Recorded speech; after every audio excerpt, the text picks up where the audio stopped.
Man. Hey, what's up, everybody? Welcome back to my channel. This is Nathan Daly. I'm your law enforcement translator, here to provide insight on current event issues from a law enforcement perspective, you guys. Listen, this is very interesting. I've been kind of checking this thing out, you guys, if you're not familiar with the whole Johnny Depp.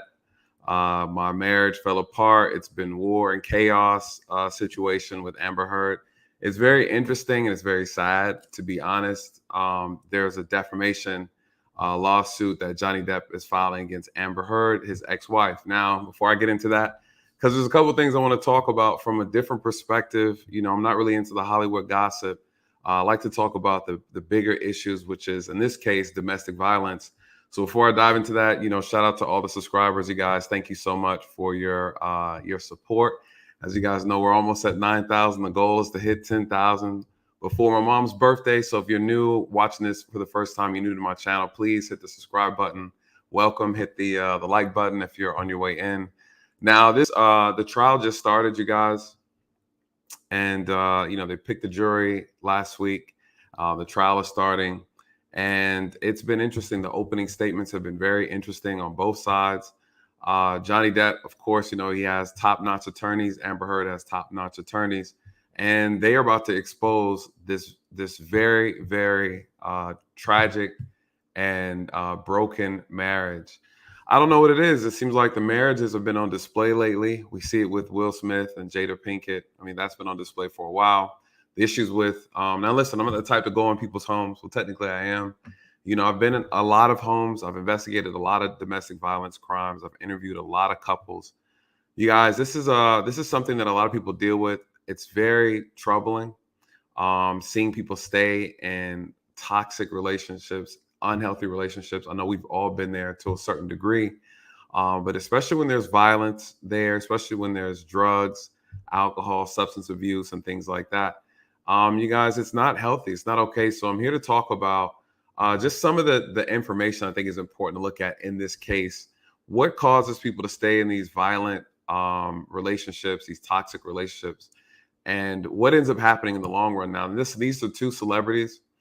And, on the title of this video, it's Women Lie, which is true. And I think the problem with domestic violence situations is that sometimes you get one side that gets the benefit of the doubt and the other doesn't. And so a lot of times in some cases, per my experience, people do exaggerate actually on both sides. You have men and women that exaggerate experiences in order to win favoritism, right? By the police or what have you. But I'm going to talk about the opening statements because they were very revealing. And again, this is about a defamation suit, basically saying that, someone said some words in public and these words aren't factual. And the person is suing because those words have damaged the person's reputation. We're talking about Johnny Depp. And I'm going to share some things with you guys I think is interesting. And I'm going to tell you why there's a problem here. Because attorneys are really good at their job. I've told you guys before, they are word wizards. They are masters of wordplay. And if you're not careful, they'll catch you up. You'll get caught up. So shout out to everybody. Thank you so much for joining. You guys, it's not going to be a super long stream. As you know, I have an interview. I'll be interviewing two guests tonight. But I definitely want to speak on this because I'm a big advocate for domestic violence issues. I speak a lot about it. You guys, I've seen so much, the violence, the destruction, the death surrounding it. And I take it very seriously. So when I see cases like this, I always I'm real eager to speak. So hello, everybody. Welcome. Yeah, we're going to be busy this week, you guys. It's going to be an active week with streaming, live streaming, debating. It's going to be active. So please stay tuned. Pay attention to the community tab. So the trial is still going on. The first day of the trial is still going on. So I wanted to kind of give my piece before everything gets hectic and then YouTube falls apart. We have another situation like Will Smith and Chris Rock. So shout out to everybody. What are you guys up to in a moment? I'm gonna pull up some information. Shout out to Trash Can Waves, the usual suspects. Shout out to Patricia. Thank you so much for joining us. Our moderators, thank you guys so much again. So let's talk about it. Domestic violence, you guys. Let's talk about the data real quick, and then we're gonna dive into Johnny Depp situation. Listen, now Johnny Depp is trying to paint himself as this guy who's like, no, I'm not an abuser. I don't partake in domestic violence issues. You guys, it's just not true, right? And I guess people fail to realize abuse takes a lot of different forms. And I'm not saying he's been beaten or senseless. I'm not saying that. I don't know if the evidence supports that as of yet because the trial just started. But we do know he's suffering from substance abuse. He himself had made statements that he's never, in some cases, he's not in his right mind. And, he does some things. He's agitated situations. He's instigated arguments. There's video of him or about him having I guess you say, incidents with his wife, Amber Heard, that appears to be domestic. They're both admitting that they are mutual combatants and a lot of times, in a lot of cases and arguments. He also talks about how he removes himself from situations and he's followed around the house. That's something that, men do or whatever. But again, we're talking about equal participation. This isn't a one-sided abuse. Abuse shows itself in a lot of different ways through gaslighting, through agitation, through insults. I always say verbal insults is a form of abuse. It's a form of psychological abuse. It can be used to manipulate people and things of that nature. So abuse isn't always just physical, emotional, psychological. And again, these are two actors. So when you're dealing with two actors, I mean, God, could you imagine? You're dating someone who's an actor. You don't never know when they're being real. Like, you just never know. So it's interesting. That's why people are having a hard time with the Will Smith situation. Let's look at this. Here's two issues with the defamation situation. She made a statement. She was being interviewed in a Washington Post article. Now, let me ask you guys this, and I want to know your thoughts on this. Let me share something with you real quick. Let me see. Should I do that? Yeah. Let me pull this up. I want to share something with you guys, and I want to get your opinion on it. Is it possible this defamation suit is based on three statements that were made in the newspaper? I'm going to share the screen. 1 second. All right. 3 statements that she made from a news interview. No, let me do it this way. Get myself out of it. All right. Even better. There we go. The first one. They're looking at the statement. Amber Heard, I spoke up against sexual violence and faced our culture's wrath. She said that has to change. She's talking about her experience dealing with domestic violence in regards to her relationship with Johnny Depp. Then she also states, then 2 years ago, which is the time of her marriage, I became a public figure representing domestic abuse, and I felt the full force of our culture's wrath for women who speak out. Now, she is right. Anytime you're dealing with someone of power, someone with influence, you guys, this is true. When you try to go against what they're doing, or you speak out, or you say something about them, you're gonna be matched with their force of attorneys, their force of influence. I mean, she's absolutely correct. I think this is true, and people know this to be true. We see this in a lot of cases, especially celebrities.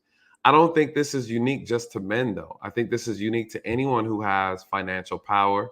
You're able to control the narrative. And I think sometimes people get this whole piece confused. These are 2 celebrities, and one celebrity is bigger than the other. Johnny Depp is a big celebrity.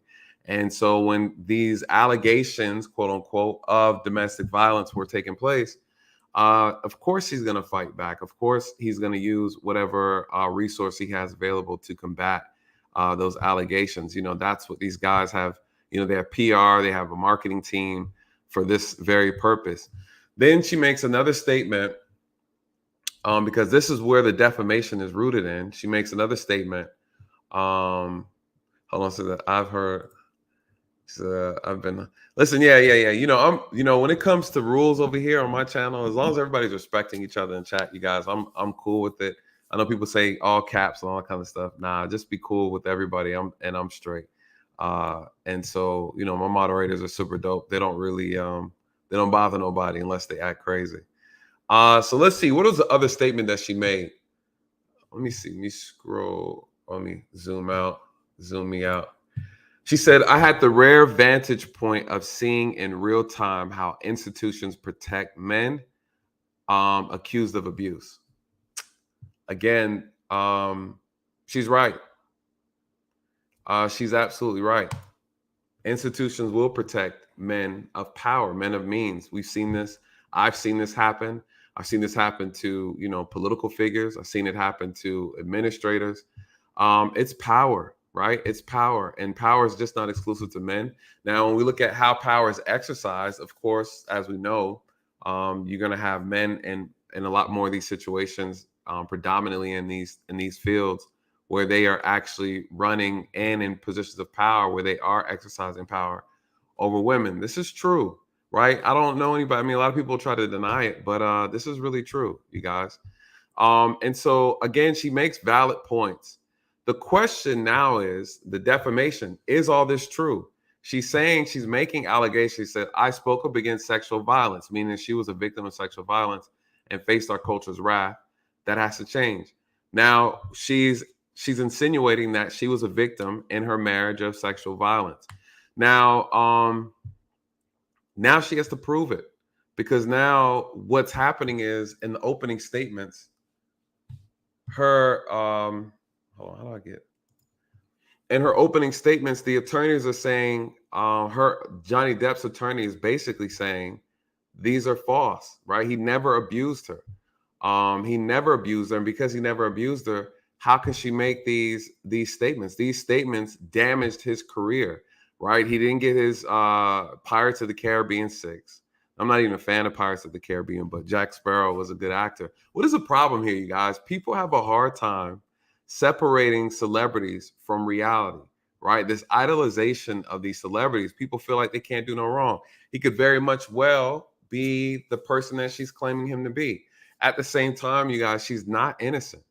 She's not innocent at all. And I think that is the key to this whole message, is that at the end of the day, women also lie. Women also participate in abuse or giving abuse to men. And it's not one-sided aggression. And so in these statements, she would have to prove that the abuse was there, because now he's saying, okay, what part of this am I responsible for? Now, her attorneys in their opening statement made a very good point, basically saying that, hey, listen, Johnny Depp's career and his broken career, he's a broken man. This is because of his substance abuse, his addiction to narcotics. And what they show, they're like, hey, we got evidence of people buying him cocaine, him doing cocaine and drugs with other celebrities. We have evidence in text messages. We have video evidence of him getting, completely wasted, unable to keep himself together. So they have all this evidence to show that, hey, this is a man that's broken. He destroyed his own career. This has nothing to do with Amber Heard and what she experienced. She's speaking based off of her experience. And this is true. So that's their argument. Their other argument is that it's okay for her to make an honest response, because that's her First Amendment right, you guys. And this is the thing with the defamation suit. How much of this is protected by your First Amendment, right? Your freedom of speech. How much of this is protected? Now, it's protected if it's true. And if they can prove that his career was already tanked way before this happened, then it's like, okay, where were you damaged because of this statement? How are you damaged? Well, his image, he's still a public figure. He's still a public figure. And the backlash that Johnny Depp received from this when she spoke out, she kind of joined up with the Me Too movement. Now, here's my thoughts with things like this, because I know firsthand, I've worked cases where women have lied on men about domestic violence. But let's look at the data.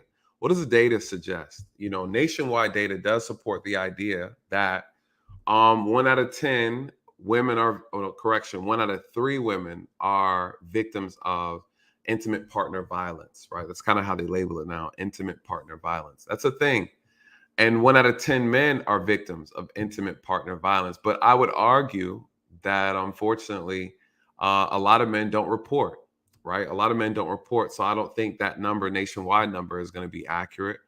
I believe that they're pretty much similar. And to be honest, from the research that I've done and my personal experience, The numbers are they're very close. They're very close. When you look at how much a woman is impacted and her experience, men a lot of times are equally just as impacted. Why? Because domestic violence, it takes two. It takes two. And there's usually a start and an ending point. And so, and a lot of times in these relationships, one side just isn't completely innocent. It's very rare that one side is just completely innocent, you guys. So let's see. Let me pull up because I think this is interesting. You know, Johnny Depp's attorney made a very interesting point. They're looking at where did the allegations of abuse start, right? So they are trying to tie into this actual piece with the Washington Post where she made these statements. And the statements that she said were very accurate in reference to the fact that when you are going after someone of power and you go out and you speak truth against them, yes, and those truths doesn't make that person look positive or favorable in the light of others.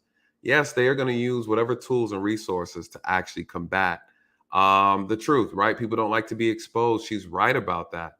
She's also right about being, how women can be shunned for trying to expose men and who are very physically abusive or are abusive just in general. She's right, right? I don't know anyone who would, well, I know people will disagree. The problem is not the fact that these things are true. There are two issues here. Is it true that she was a victim of domestic violence? And also, is it true that Johnny Depp did these things to damage her career or prevent her from succeeding? So those are the issues. And I think we always have to be very careful to just believe people just simply because they're a woman, or believe a man because he's a celebrity and you like what he does on in movies and things like that. We have to stop doing that. I think that's something that we do too often in this country. We idolize people. We have a hard time separating the celebrity from reality. And I'm gonna tell you why. Here's something, a video that was brought up. I think is very interesting. They talked about this in their opening statement. The attorneys for Amber Heard. They talked about the idea like, hey, we have video of him breaking things, slamming cabinets. You guys, slamming cabinets, breaking things, yes, that is a charge, right? And so I've worked cases where, and I agree, I agree with you that this is mutual, right? She said, I believe they're both abusing each other. Absolutely. And I'm going to tell you why I agree with that this is a mutual abusive relationship. And when you have two toxic people who are together, you guys, it's just chaos. And hearing a lot of things from these opening statements, I'm like, this is going to be messy. It's going to be embarrassing. Some of the things that were stated and alleged, it just, you can hear things like, yeah, I could see him doing that, but I believe this is mutual. I think the abuse is mutual. And, again, she's been filming him, right? When he goes through these drug rages or alcohol induced or substance abuse rages, she films him, right? She talks about, hey, when you're not sober, when you're going through this, you get in this rage state, you become loud, you throw things. You guys, a lot of, and this is to my men. This is to my men. You guys, it is against the law to break damaged property in the presence of your spouse. And this is to ladies too. It goes both ways. The charges go both ways. And I'm explaining to you how it works. It's called simple assault. We have that here in Georgia, simple assault. You don't have to touch a person to put them in fear for their safety. Just like terroristic threats, right? You can make words and threaten a person with violence. Never touch them. But the person has to feel that this threat can actually, manifest, right, into danger for them.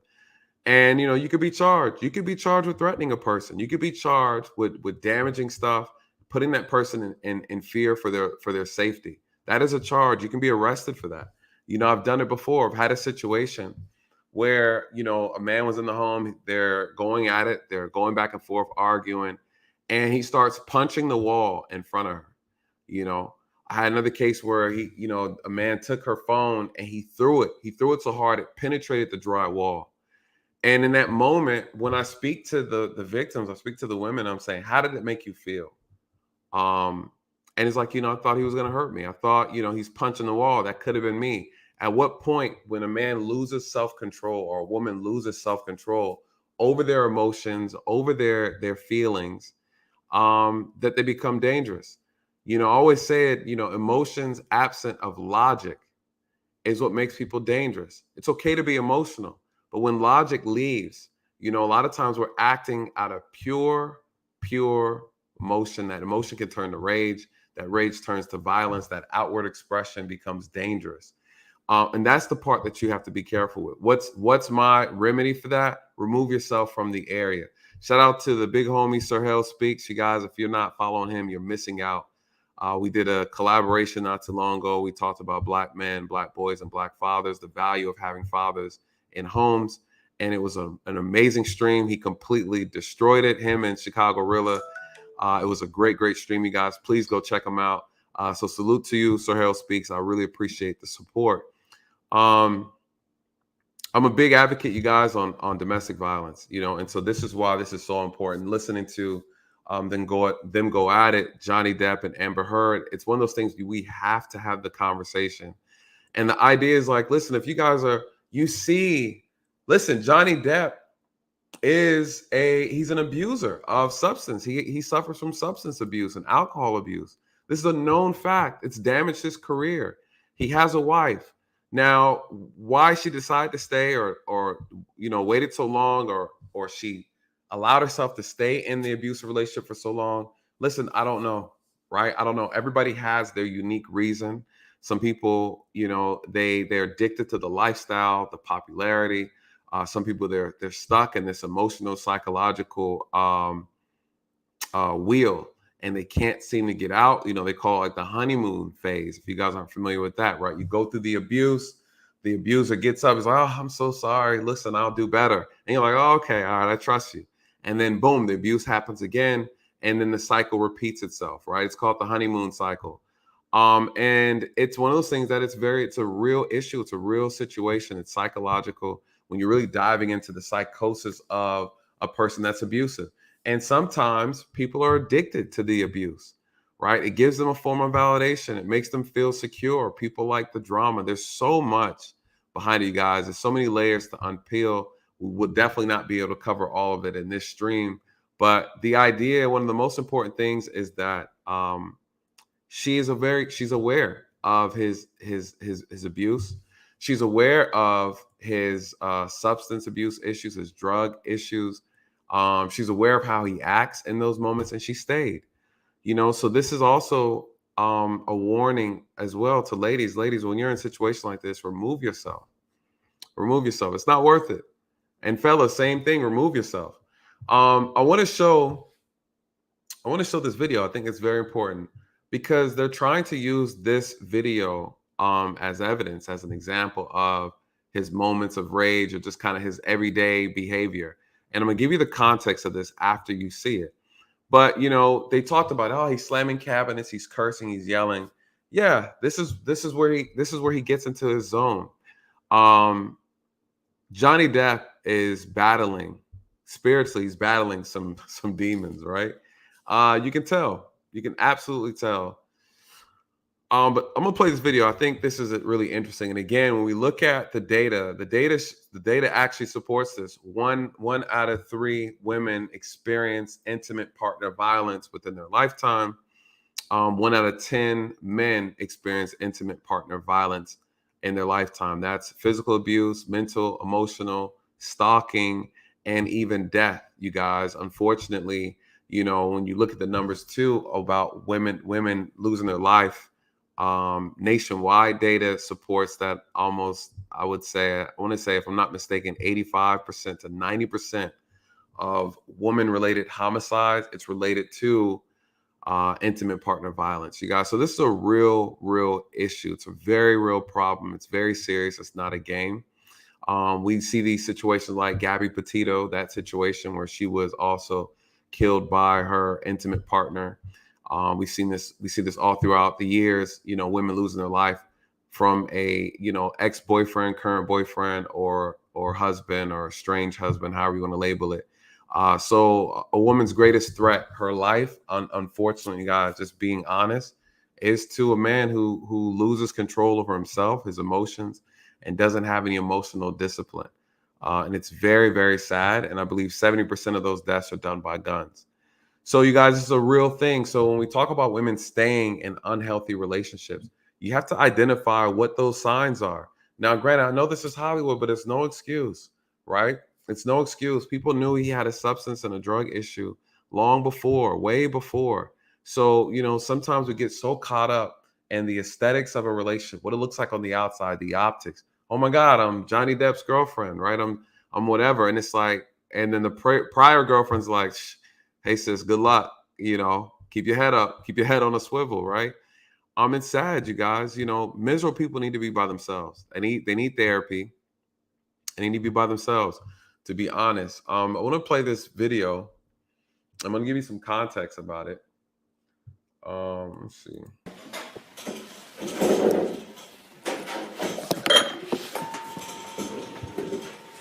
All right, pause. Let me pause it real quick, you guys. This is not violent. So just FYI, it's not. I always forget to give that statement when I'm doing these videos. It's not violent at all. This video I'm about to play, it is just she set up Amber Heard set her camera up in the kitchen and started recording his actions, and she's having a conversation with them. And here's the issue I have with this, because this is what I consider to be manipulation tactics and games that people play. Because you only want to record when you're in a place of peace, right? And this is something that I've seen, and I know it when I see it, right? As an investigator. The camera footage I like, and I always tell men and women, have your own evidence, right? So I definitely agree with that. What tends to happen though is someone will agitate a situation, ignite a situation, and then hurry up and go set their camera up. And then like they'll be like in the corner, like, why are you angry? Why'd you throw something at me, right? So you'll have people who will try to bait someone, try to get them out of character, and then set the camera up. And what we also have to remember is that domestic abuse is something that doesn't just start. There's a history of trauma, there's a history of issues, and it builds. It's a building process. And when people get to their breaking point, it doesn't take much to trigger them afterwards, right? And it could be from a multitude of different areas. So with this situation, she's starting to set the camera up and she's monitoring what he's doing. And he gets upset once he sees it. This lets me know, based on his reaction, that this is something that she has done before, where she's recording him in this relationship. Now, again, not justifying anything, his behavior or her behavior. What I'm saying, here you have two people in a toxic relationship. You guys, this is what it looks like. It's a game because you're more concerned about capturing this thing instead of removing yourself from the thing. What's the other issue before I finish this video? Well, I'm gonna tell you why I feel like it's games being played. I'll tell you now. Oh, I didn't know this. Shout out to the big bro Dre. Hope you ready for Wednesday. Wednesday's gonna be crazy. Having a great stream tonight. Let me go through the chat real quick before I play this video.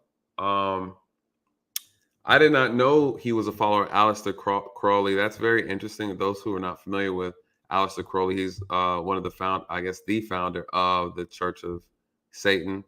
And what else? He has some interesting books on demonology and spiritualism. You guys, listen, Johnny Depp is a part of a band called the Vampires.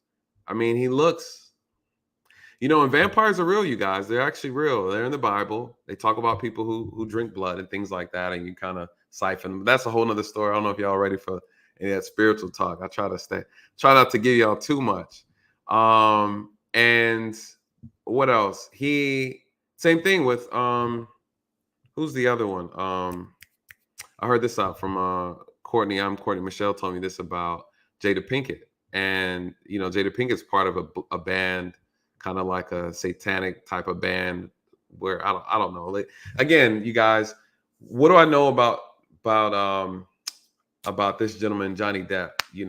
He tells people he battles with these kind of like these different personalities.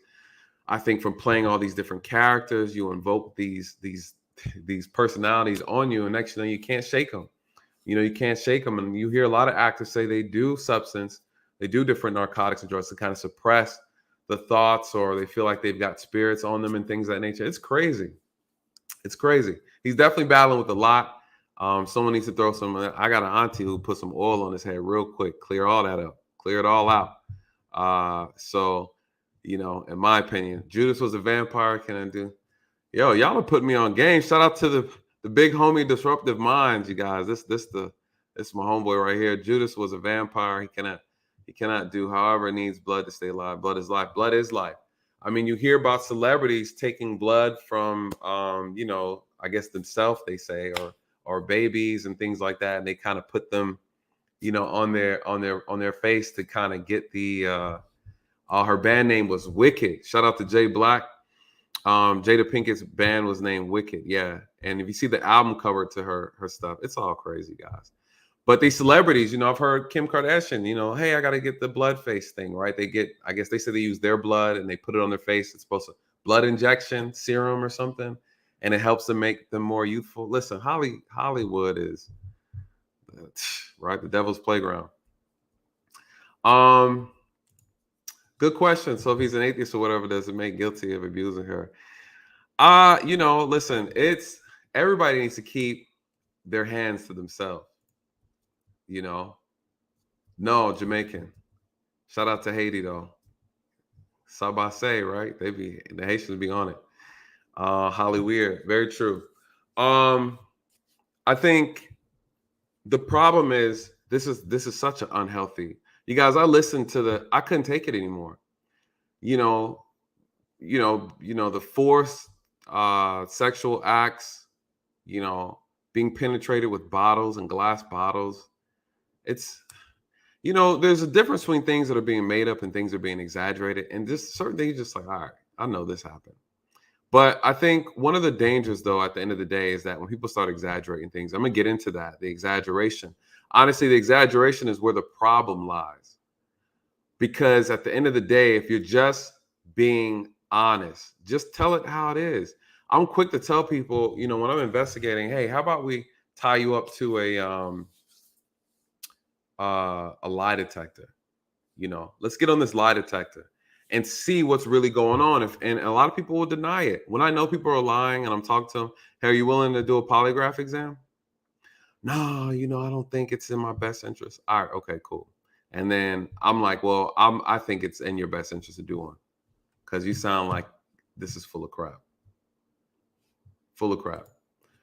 Yo, shout out. Thank you so much for the super sticker. Thank you. You guys, I appreciate the support. I really appreciate the support. Thank you so much. This is a real problem, and a lot of people are going through this in their homes behind closed doors. These are celebrities. People think they don't go through nothing. You guys, they do. They go through a lot, and their business is about to be dragged out in the mud. They should have did what Will and Jada did. Just let it leak out little by little, little by little. It's hard. People have a hard time seeing all the truth at one point, and here we are. Shout out to Disruptive Minds. Thank you again, brother, for the super stick. I appreciate it. What's going on in this video we're about to watch? I'm curious to know your thought. And then I'm going to give you from a law enforcement perspective about whether or not this is abuse or not. Now, granted, we can't examine their entire marriage. They're together for, I believe, like 3-4 years. We can't examine the entire marriage. But again, these are games that people play. If you are in an abusive relationship, if the person is not healthy for you to be with, you have all the signs of it. You guys remove yourself from the situation respectfully, but people stay. And when you hear the conversation, I have a conversation with them going back and forth with the conversations recorded, and you can hear the brokenness on both sides. So unfortunately, two unhealthy people tend to stay together, right, and try to repair each other's broken pieces. If I'm broken, you're broken, and we're sitting here trying to pick up all these shards and put them back together. It doesn't work. It's not healthy. And then money gets into the picture, right? Like he's suing her for $50 million for this defamation. It's just not worth it, you guys. It's not worth it. We're going to get into the game playing.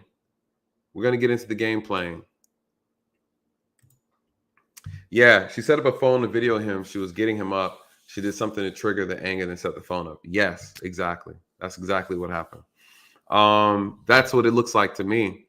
And then again, they're going to use this in court. This is what they plan on using a part of their case, saying that, hey, look at how he is in his normal habitat. He's acting wild. Now, I'm not disagreeing that he definitely has a wild side about him. Absolutely not disagreeing with that. But I'm saying here are the games. If you're in it, get out of it. Get out of it. Instead of trying to blackmail and use certain things as leverage. Because this is where people end up having a reverse response to that and things get violent. So let me go ahead and dive into the video real quick. Let me pull it back up. No violence, you guys. It's just him acting out. Motherfucker! What happened?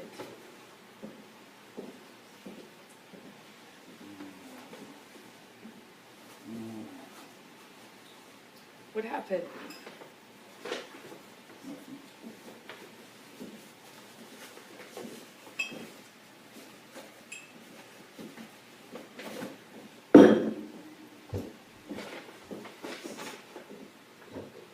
And she's just chilling. Knowing she's waiting for something good to be shown. She just...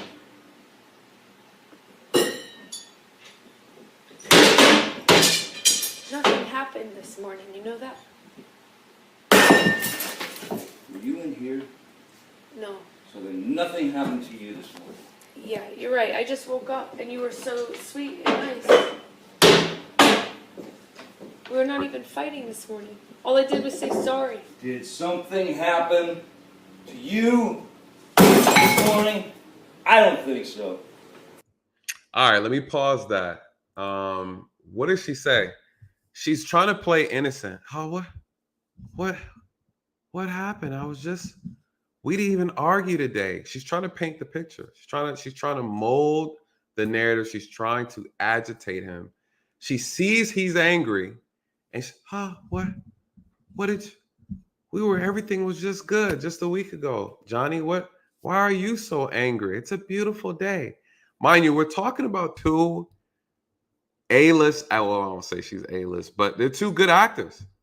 They're actors. Could you imagine dating somebody who is a talented actor and you never know when they're being real or when they're being genuine? Jesus Christ. I don't know if I could do it, you guys. I don't know, because I'd always feel manipulated, So she puts on this performance. But here's the thing that you guys don't know about this video is that, and what she did know, his mother died that morning. His mother passed away. She knew this, allegedly. She knew this. And he woke up. I mean, he's going through the motions. So it's almost like people were using this video and taking it out of context, because you don't tell people that, okay, this is what it is. This is the situation. His mother passed away. And this is why he's like, did something happen to you? No, I don't think so. He's referring to himself. Something happened to me. This is him. Now, granted, I'm not saying that this is the best way to express emotions. Unfortunately, as men, especially men who don't have good discipline over expressing our emotions, we express our emotions physically. An undisciplined man expresses emotions physically, loud, aggressive, and it doesn't necessarily have to be directed towards you, but it is an outward expression. Unfortunately, it's not necessarily a healthy or unhealthy way, but it can be unhealthy if it's not contained and I would say guided properly in a sense. So he's slamming cabinets, he broke a bottle through a glass, I guess, on the thing. I don't know what he did, but here she is again. This is something that women can be very good at, which is playing coy and then kind of hiding off in the corner and acting like nothing's happening. Yet she put a whole bait in a trap and a camera. She has her camera phone recording. She wants to capture something that will really fit towards her own agenda, whatever that agenda is. And, you know, it's unfortunate, right? These are games, you guys. These are games that people play. I mean,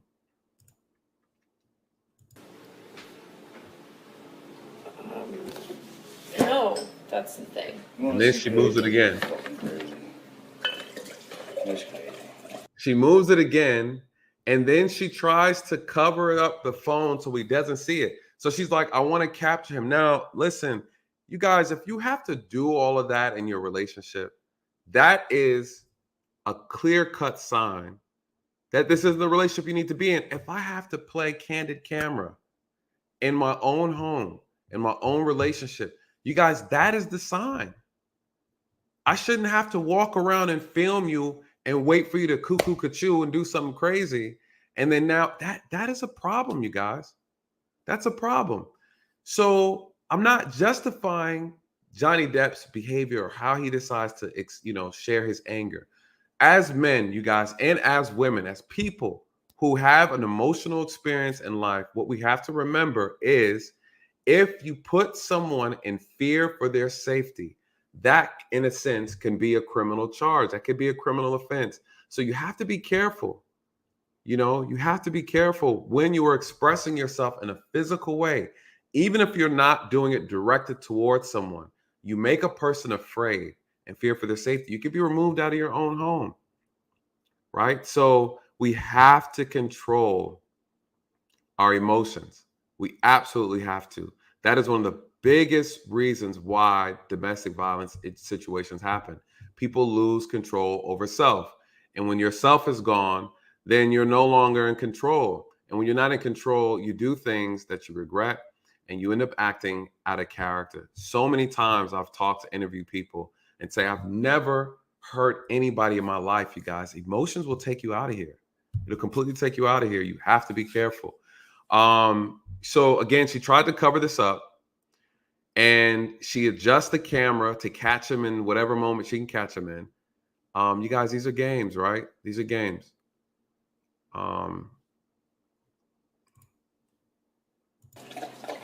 Oh, you're crazy. Oh, you're crazy. Have you drunk this whole thing this morning? Oh, you got this going. You got this going? I just started it. Oh, really? Yes. Really?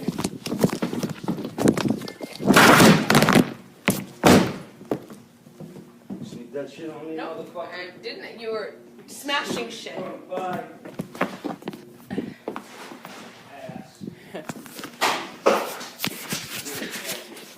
And she laughs.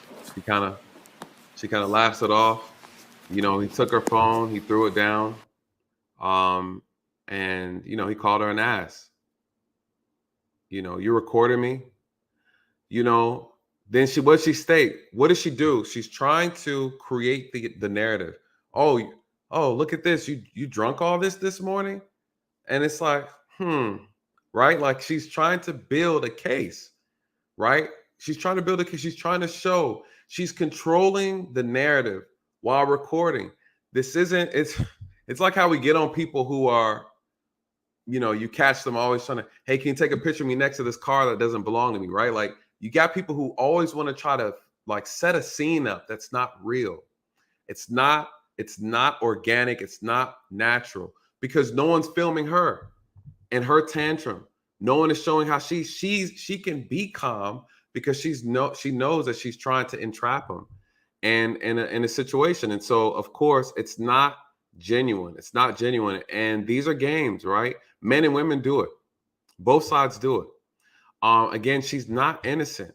And at the same time, I'm not saying that the domestic violence thing is not real. I believe it's absolutely real. And I believe they have a long history of a toxic, unhealthy relationship. Absolutely. But I believe that she's absolutely not innocent. Absolutely not. So that video is interesting. That video is going to be shown. It's going to be playing. What do you guys think about that? One or two. I have some ladies in here. One or two. One in the chat if you think she's wrong for that. Two in the chat if you think she's right for that. I'm really curious. I'm really curious to know what you guys think. And then I want to get a little bit into I want to get a little bit into the phone conversation. Yeah, here we go. Bring him in. Bring him in. Bring him in. Was she wrong for that? What should she have done, you guys? What should she have done? Ooh, shout out to the big homie Jermaine. What's going on, brother? What's going on? Oliver, yep. Men don't like this. Men would just prefer you just leave. We really, men choose peace. We always choose peace. When men get to the point where they're broken and damaged, they act out physically. Ladies, when you know you're dealing with a man who has no control over his emotions, it's a telltale sign. Overly hyper aggressive, always insulting, anger problems. A man with anger problems is a sign of weakness. It's a sign of insecurity. A man that has to sedate himself to carry on with life, he needs help. It's not your job to help him. You can't always save a broken man. It is what it is. Not without getting broken yourself. To save a broken person, you have to be willing to get broke yourself. Are you willing to be the footstool of a broken man? He lost his mom that day. She didn't care. She didn't care. And she knew she was wrong. That's why she giggled at the end. It was a, right? This is a problem. This is why people snap. This is why people snap, and it's not ever justified. Thank you. What did Charlene say? Time bomb. Absolutely. Absolutely. Absolutely. You want to stay because you want to stay in a situation because you like the status, right? You like the image of it. And it looks cool to say that you're Johnny Depp's girlfriend, Johnny Depp's wife. It looks cool, but a lot of people want a certain lifestyle. A lot of people want to be with certain celebrities. A lot of people want to do these things. And to be honest, when you get in these situations, you guys, it's not what it's cracked out to be. It just isn't. It just isn't. I've interviewed people who dated wealthy folks, dated celebrity women, celebrity men, and they're miserable. But social media will have them look like they're living the best time of their life. I've interviewed people who dated or married to famous pastors. And like, he likes boys. Right? And we're only together for the optics. We're only together for the optics, man. People stay in marriages because they care what other people think. Right? Or we're only together because his job needs us to be together. Her job needs us to be together. People will stay in miserable relationships because of the optics, for religious reasons, for celebrity reasons, for, I said the pastor, his situation, that was crazy. You guys know this one, if you guys don't know Eddie Long, interviewed some victims and, to find out that the wife don't even sleep in the bed.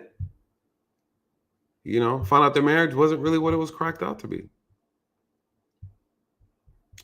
So again, money's a thing, right? Money's a thing. Johnny Depp had to pay after the divorce. He had to pay $7 million. And what did she say? She said, I don't even want your money. I don't want your $7 million. It don't mean anything to me. What did she do? She said, I'm going to donate all of this money to 2 charities. $7 million. She said that. Come to find out, they're looking at it like, where'd the money go then? Since you don't need the money. This wasn't about money. Why did she do that? She did that because she wanted to look like the hero. She wanted to look like the victim. $7 million is what she said. Now they said, hey, prove it. Prove it. Prove to us that you truly did donate this money. We want to see it. Where did it go?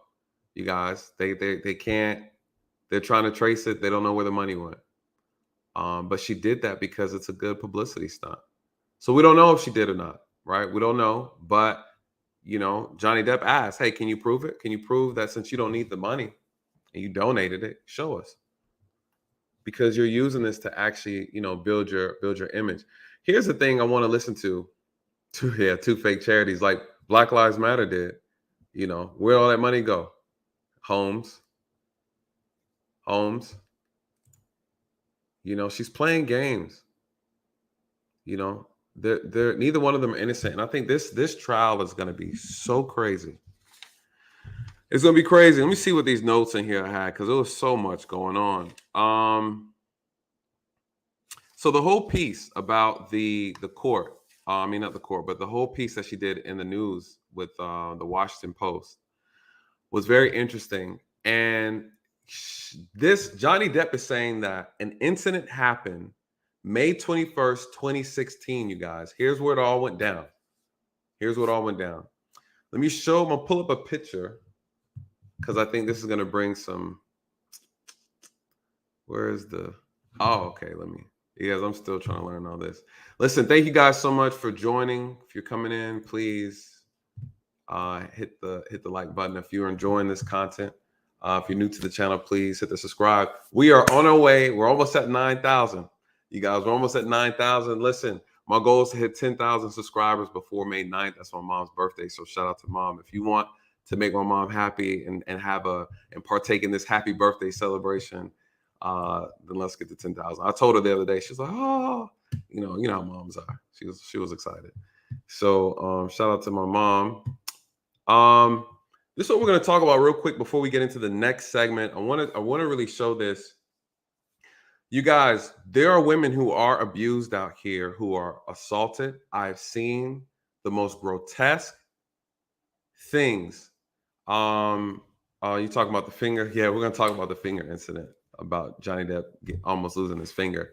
He got a tip of his finger cut off during a domestic issue. Allegedly, she threw a glass bottle at him. The bottle, kind of severed a piece of his finger, the tip of his finger off. He had to go to the hospital. You guys, again, this is a mutual combative domestic issue between two broken people. Just an unhealthy relationship. Very unhealthy. I'm gonna cover that. Here's the issue. This is not to take away from women who actively are abused in domestic situations. We know there's different layers to it, why women feel uncomfortable leaving, or why it's difficult for them to leave. There's a lot of different reasons behind. And I understand those. I've seen it. I've seen a lot, you guys. I've also seen women injure themselves and then accuse a man and said the man did it. I've seen it. I've also seen women lie and fabricate stories about violence that weren't true. And then when they're caught, they're not punished. Women have been the aggressors, and you have situations where men don't want to press charges, but a lot of times we're supposed to take them regardless. And then there have been cases where women have lied about situations, been found out about, and then people don't want to prosecute the women because they feel like it's going to discourage women from coming out and speaking their truth. You guys, I don't agree with that. We've seen this with sexual assault cases where, unfortunately, granted, let me be honest, the majority of sexual assault cases are real. And there's a small percentage that are fabricated. Nonetheless, it happens. And there are people doing time today currently because of a false allegation. We've seen what false allegations can do. People can make up the craziest things. We've seen it recently with, what's that clown's name? The actor, Jussie Smollett, right? This man put a whole hoax together and had the whole world on his side, right? Sick, twisted. People do it, you guys. They do it. And a lot of people don't get caught. People have spent 10 years in prison behind allegations. A woman's words are powerful. It's one of the most powerful things a woman has, that women compensate the lack of physical power for the verbal power that they have. Women compensate for that. And people believe, right? Believe all women. No, no, no, no, no, no, no. We need to investigate all words of speech coming out of anybody's mouth. Allegations can be powerful, you guys. It can destroy a person's career, man and woman. It happens. So in situations like this, she's saying she has these photos of these injuries. She's saying May 21st, 2016, her and Johnny Depp got into an incident, got into a physical altercation. What happened? The divorce was settled. They had said, hey, we're divorcing. I said, I'm done. He goes to the apartment to get his belongings, let her know we're done, we're separated, and I'm going out of town tomorrow or today where I'm leaving. I got my stuff. I'm out of here. This is May 21st, 2016. Johnny Depp gets on, he starts traveling with his band, the Vampires, right? He leaves. That same day, Amber calls the police and say that she was assaulted by Johnny Depp. The same day, follow me now. He goes out of town. He leaves. He says, this is a divorce. I'm done. I'm out of here. I can't take it anymore. Peace. She calls the police and says that she was abused. The police say, we don't see anything. What happened? She tells the police that she doesn't need a police report. Right? Follow me now. The police leave. She then goes to the court, and all of a sudden she has bruises on her face. She goes to the court and tells the court that she needs a restraining order for Johnny Depp. He assaulted me, and here's the photos. Now, what's the other issue, you guys? It just so happened the paparazzi was present. You guys, I'm going to tell you, I spoke to a celebrity, and you know what he told me? I said, hey, how do these guys know where you guys are at all the time? He said, we called them. He said, we called them. You guys, I'm in Atlanta. I run into celebrities all the time. I used to wonder why certain celebrities, you never know anything about them, like your Denzel Washington, right? There's a lot of them. John Travolta. These guys move around. Ladies, they move around. Celebrities, men and women, they move around. And you never see anything about them. What did this man say? He said, you just call them up and they meet you where you're at. You guys, this is the lifestyle of these celebrities. You see these Kim Kardashians. They could be anywhere. It just so happened the entourage of paparazzi is already there.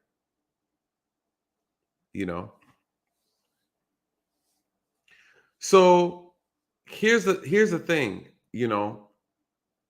Here we have these photos. In the moment, this is why the media is dangerous. The media doesn't really care about context. The media doesn't care about the truth. The media cares about the reaction. The reaction is how they make their money. The media doesn't care about how it started, what happened, and who did it. They don't even care if it's self-inflicted. The idea is if I can get a reaction, the media's job is to feed on the emotions of people. And if I can get a reaction out of you, this is how I make my money. The media is notorious for destroying lives, destroying countries, cities, can turn a city, can turn its people inside out and upside down off of false information, misinformation, disinformation. The media doesn't care. You guys, people teach, we need police reform, we need that. No, we need media reform. We need media reform. The media has a power to turn a small incident into a riot. You guys, the media is used even overseas to overthrow governments. You guys, it's powerful. It's powerful. So she goes down to the court and she says, hey, I need a restraining order. The paparazzi's there. And of course, they know she's in a relationship with Johnny Depp. Everybody puts two and two together. Now, his name is thrown out there as being an abuser. Johnny Depp is saying he never hit her. I don't know. Might be a stretch. That might be a stretch. I'm sure they beat on each other.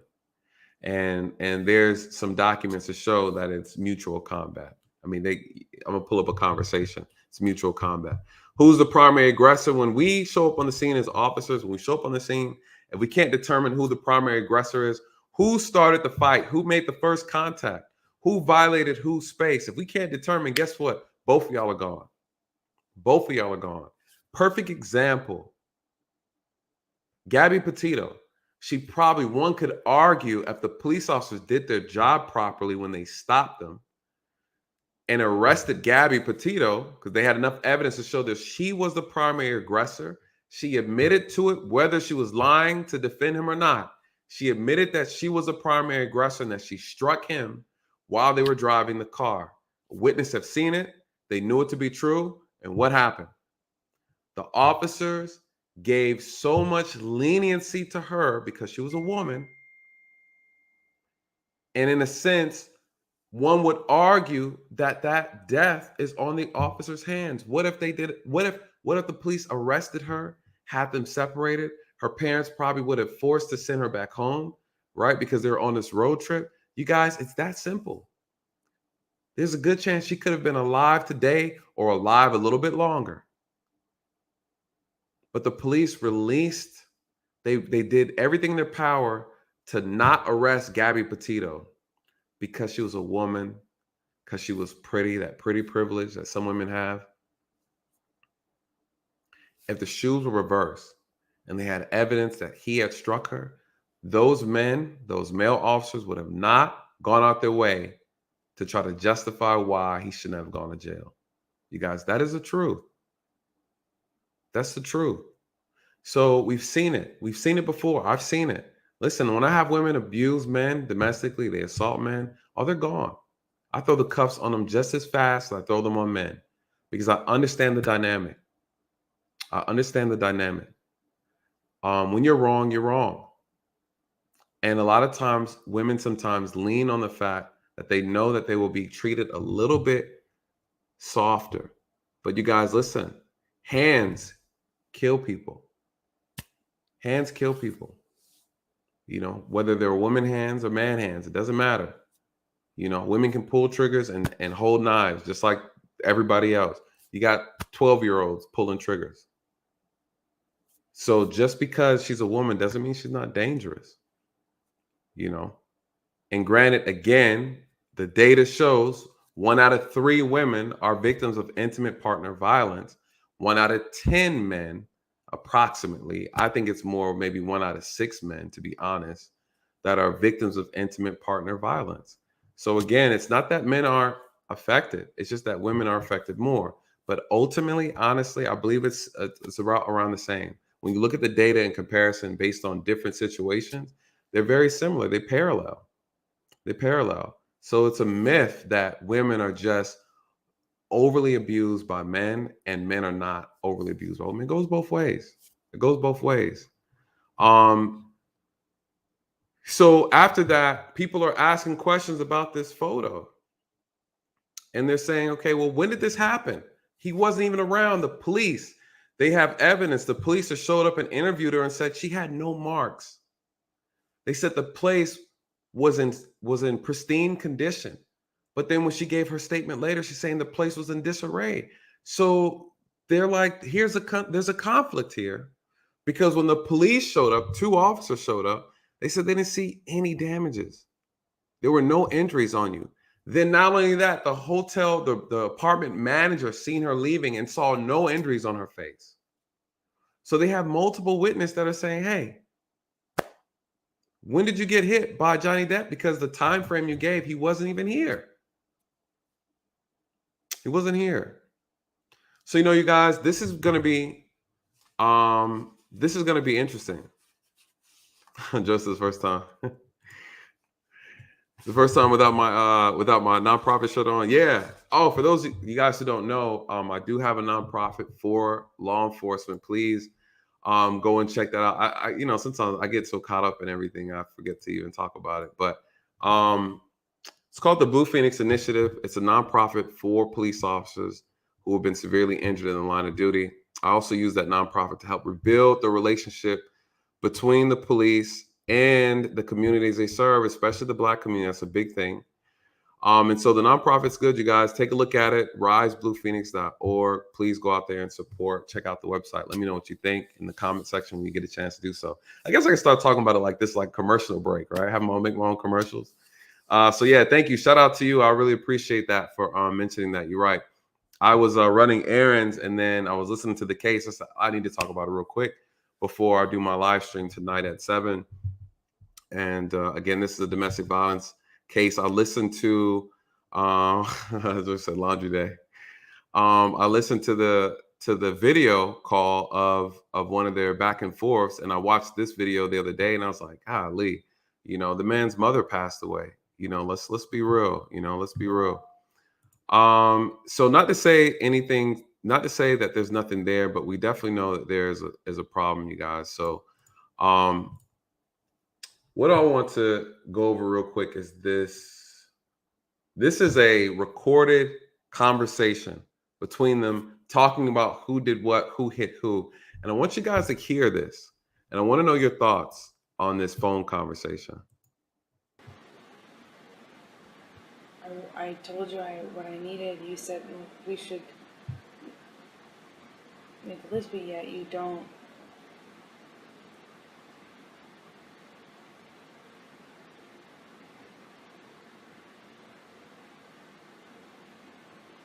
Well, seeing the counselor's not gonna it's not gonna do it. It's not alone. We gotta change how we do things. And I want to trust you, and I feel like all the trust is gone. All the fucking trust is gone in the relationship because you keep splitting. I'm not gonna be in a physical fucking altercation with you. Then don't. You fucking hit me last night. You fucking. What about all the other times you split? Come on, you cannot act like that's about that. It's Well, not. we're on a plane. I can't split. No, and you hit back. So don't act like you don't fucking I participate. pushed you. Now, what does he say? You guys, we're going to break down the mindset of two toxic people in an unhealthy relationship. We're going to talk about the logic and the psychosis behind it, the false sense of reality that they're suffering from, the way they justify the abuse, right? The way we justify abuse. This is important. You guys, we've all been here, right? I've been here. We've all been here in these type of relationships where the abuse, right? Somewhere down the abuse line, there's levels, there's stages to it. But the reality is we've all been there. With a verbal abusive, you push someone, you push them too hard, right? They hit the head, you knock them over the head or something. We've all experienced some form or fashion of some type of abuse within a relationship. And we're listening to them go back and forth and breaking it down. They're analyzing their own behaviors in their relationship. What did he say? He said, hey, you hit me last night. She talks about splitting, right? Johnny Depp he grew up in an abusive family. I think his mother was abused. And I don't know the whole backstory. I know briefly about the abuse. But here we go. We're talking about this. We're going to break it down. I'm going to tell you how I look at things when I investigate domestic violence. These are the things that I'm listening to, how they define their actions, right? And then try to spin it to justify it. How do you make something you do wrong look like it's something right? You defend it. How do you defend it? That lets me know the psychosis of the person I'm dealing with. Are you holding accountability or are you justifying? Yeah, I did it, but I did it because of this. I did it in response to that. Right? So meaning that I can't take full responsibility. You guys, these are the signs. These are the signs. What did she say? He said, listen, you hit me last night. Okay, well, and she says, listen, don't act like you don't participate. You guys hear the signs. Hear the signs. I'm not going to get into the details of that fight. You and I both know that you split when there is no physical violence involved. And that you do it like at the very beginning of fights these days. Right. Here's the key. He splits, you guys. Let me define what this means. I've already did my research on it. She talks about him splitting, meaning he always leaves her during an argument. He removes himself. This was talked about in the opening statements about this term called splitting. He's like, listen, anytime something breaks bad, he removes himself. He separates himself. He tries to get another room if they're out of town or whatever. He says earlier, I can't split on a plane because we're stuck here. He tries to remove himself and avoid the drama, avoid the violence. He doesn't want it to get physical. He's saying, I'm tired of it. I'm tired of this, right? So here's the thing. Hold on. Here's the thing. He's talking about it. She's acknowledging it. She says, before we even get to an argument, boom, you're splitting. Listen, this is what men like to do. Men prefer peace over problems. Peace over problems. I always talk about the 2 P's, and I use them in different ways. If anybody can guess what the other P stands for. Peace over problems. This is what men prefer. And I always say peace over profit as well. Peace over problems. He tries to remove himself. I've seen this happen. What does it look like? I get a 911 call about a domestic, right? The woman is following me around the house. She's yelling in my ear. She's screaming. She's doing this. She's pushing me while my back is turned. She's calling me all these names. She's emasculating me with words. I'm trying to leave. I shut the door behind her. She kicks. She's beating the door, whatever. I'm trying to get away from her. Then as I'm walking away, she slaps me in the back of my head. I turn around and I backhand her. She falls. Her lip is severed. I show up and I see what I'm saying. He punched me in the face. He's trying to kill me. This is how it's painted when I arrive. And then I have to ask, sometimes I have to ask the kids, hey, can you walk me through what happened? You know, Tim, Tommy, Susan. I get on my knees. I get down on both knees. I sit down. I talk to the kids as they're crying. Hey, everything's going to be okay. Can you tell me what happened? Everybody's okay. Mom's okay. Dad's okay. Can you tell me what happened?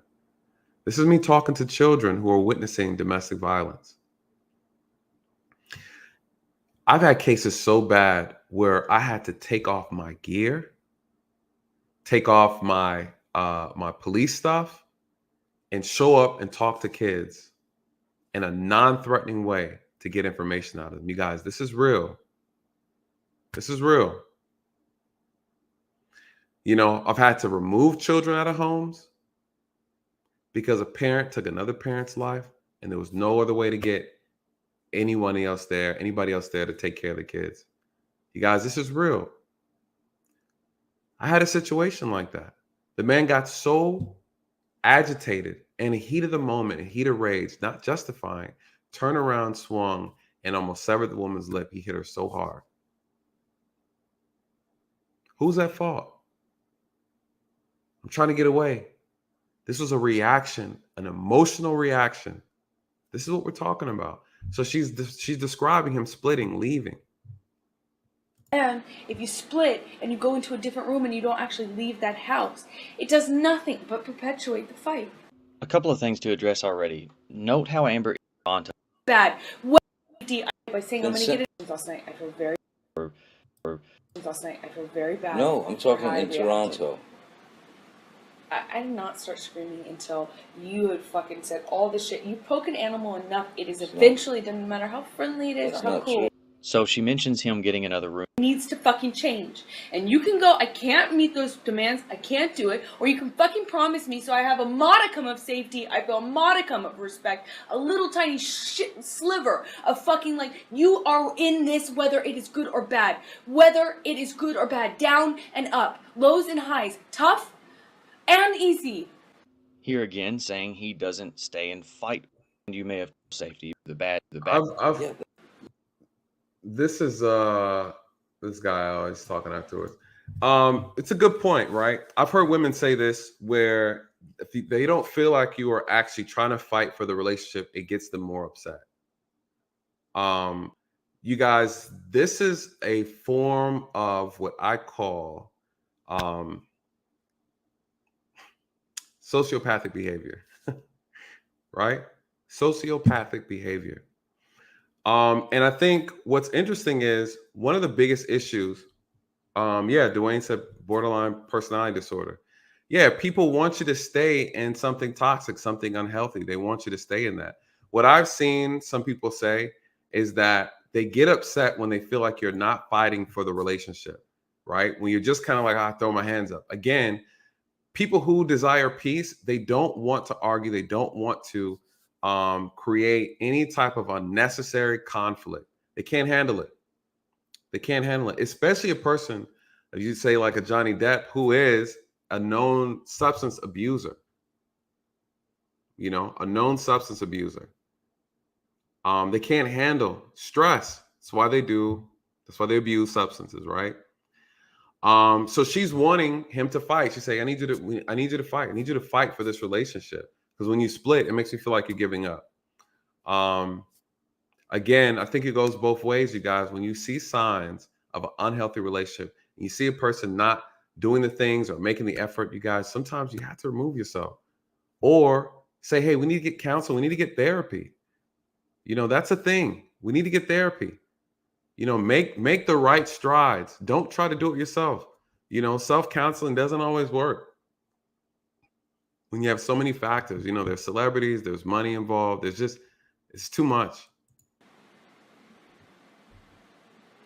I would love for it to be better. I have no fucking consistency, no safety, no security. The relationship is something you don't fight for, you don't stand up for, you always run from when it's tough.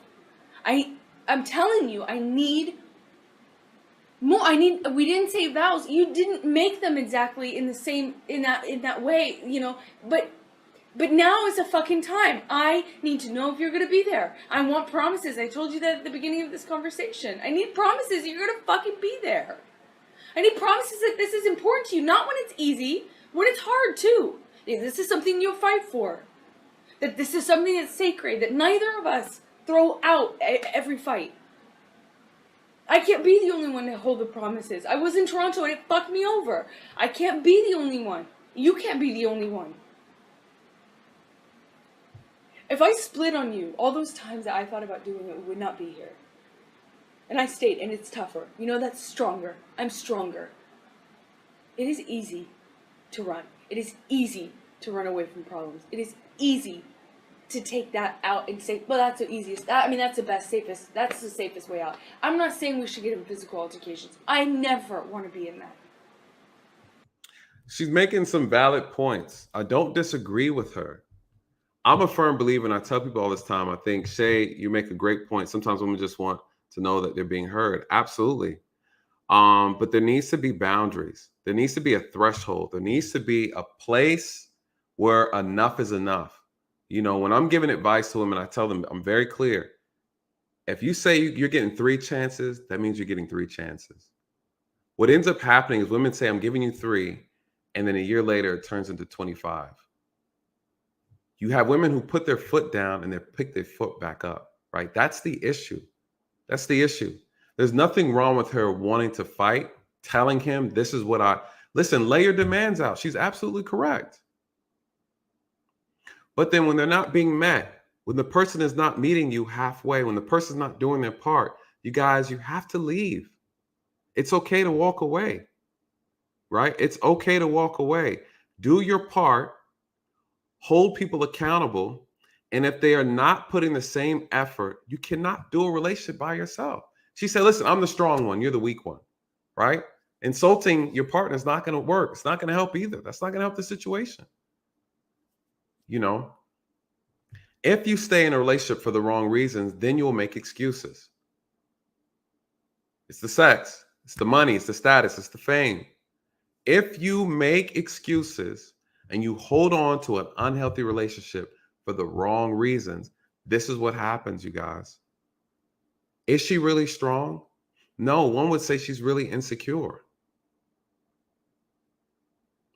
When you hear what she's been dealing with, this doesn't look like strength. This looks like weakness. It looks like weakness. There's a difference. There's a difference. You know, and sometimes we try to define it as strength because we want to justify our insecurities. People lead with their insecurities. I'm stronger than you because I'm putting up a fight. No, why are you staying? And he's been doing all these things that you're alleging he's doing to you and to the relationship. It's not strength, you guys. A lot of times we confuse the two. Right? This is textbook sociopathic behavior all day. But you're right. Women do want to be heard. Women and men want to be heard. And we want to be respected. And respect goes both ways. And when you're dealing with someone, it's not your job as a woman to put crutches under your man when he doesn't want to stand. It's not your job. It's not your job. Right? And I think that is where the issue is. You know, set your boundaries and stick to them. You know, those boundaries and standards are there for a reason. And when you decide to break them yourself, you find yourself suffering from the same thing that you're trying to avoid. Is she wrong for wanting more out of the relationship and marriage? Absolutely not. But you can't do it alone. Can't do it alone. Never. But every time you don't like what I say and you fucking run away, we'll never work out anything. You can't run away every fight. You can't. It's easy. It's not brave. It's not strong. It's harder to say to somebody, I want to work this out. I want to face what I have. I want to face what you have. I want to work it out with you. You're not working it out. You're running away, and then you make me be the bigger person every single time and come to you and knock on the door and come to this house and say, hey, we're married. It's supposed to be sacred. Calm down. I made you. Yes, by default. If you're never the one to do it, one of us is, and I'm the one to do it every time. It means I'm the bigger person every time. It means I have to be the strong one. It means every time I have to fight for our relationship, and you get to be lazy. You get to be cowardly. I don't know what it is. What are you here for? What do you need me for? Once again, I am fighting for the relationship. All right. Here we go. It's starting to come out. You're cowardly. You run away when things get tough in this relationship. I'm the only one fighting for this relationship. There lies the problem, you guys. There lies the problem. I say it all the time. What have I seen? Women who have bad outcomes in relationships and marriages, they pick wrong and they stay long. You pick the wrong man. And instead of admitting that you picked wrong or you accepted the wrong man in your life, you stayed longer than you needed to stay. And then now you're mad at that man. You're mad at him when he has shown you exactly who he is. He has defined himself to you over and over again. You yourself are now trying to make excuses and justify why you need to stay with him. Accountability, you guys. She's mad at him for not being the way she wants him to be. Accountability. He's like, listen, you know I did this. You know I did this. How I am. You know I'm a drunk. I do drugs. I do all that. Now you're mad because I'm not living up to your expectations? Because I'm Johnny Depp?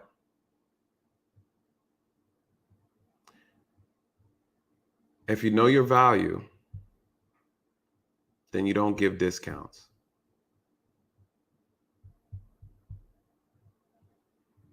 Right? It's a lot of discounts being given, ladies. When you know your worth, you don't give out discounts. What did he say? When did he respond? This is what triggers men. When did he respond? He said, what are you here then for? Why are you here? Why are you here? That's how men think. That's how we think. You have a lot to say, leave. Men don't like to be called a coward. Men don't like to be called weak, even if it's practical, even if it's legitimate, right? Is he weak or is he tired? Sometimes we mistake that, right? It's a difference between being weak and being exhausted, right? He's tired. He's tired. And when men are not happy, the relationship can't work, you guys. The relationship cannot work. If a man is unhappy in his life, in his own circumstances, his own personal circumstances, his career, Johnny Depp's career is not looking as it needs, a miserable man could never sustain a home. Period. Period.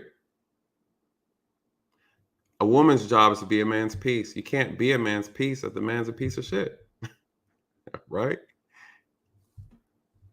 It is what it is. With a guy that you don't fucking trust or like? Why? I did not say I didn't like you.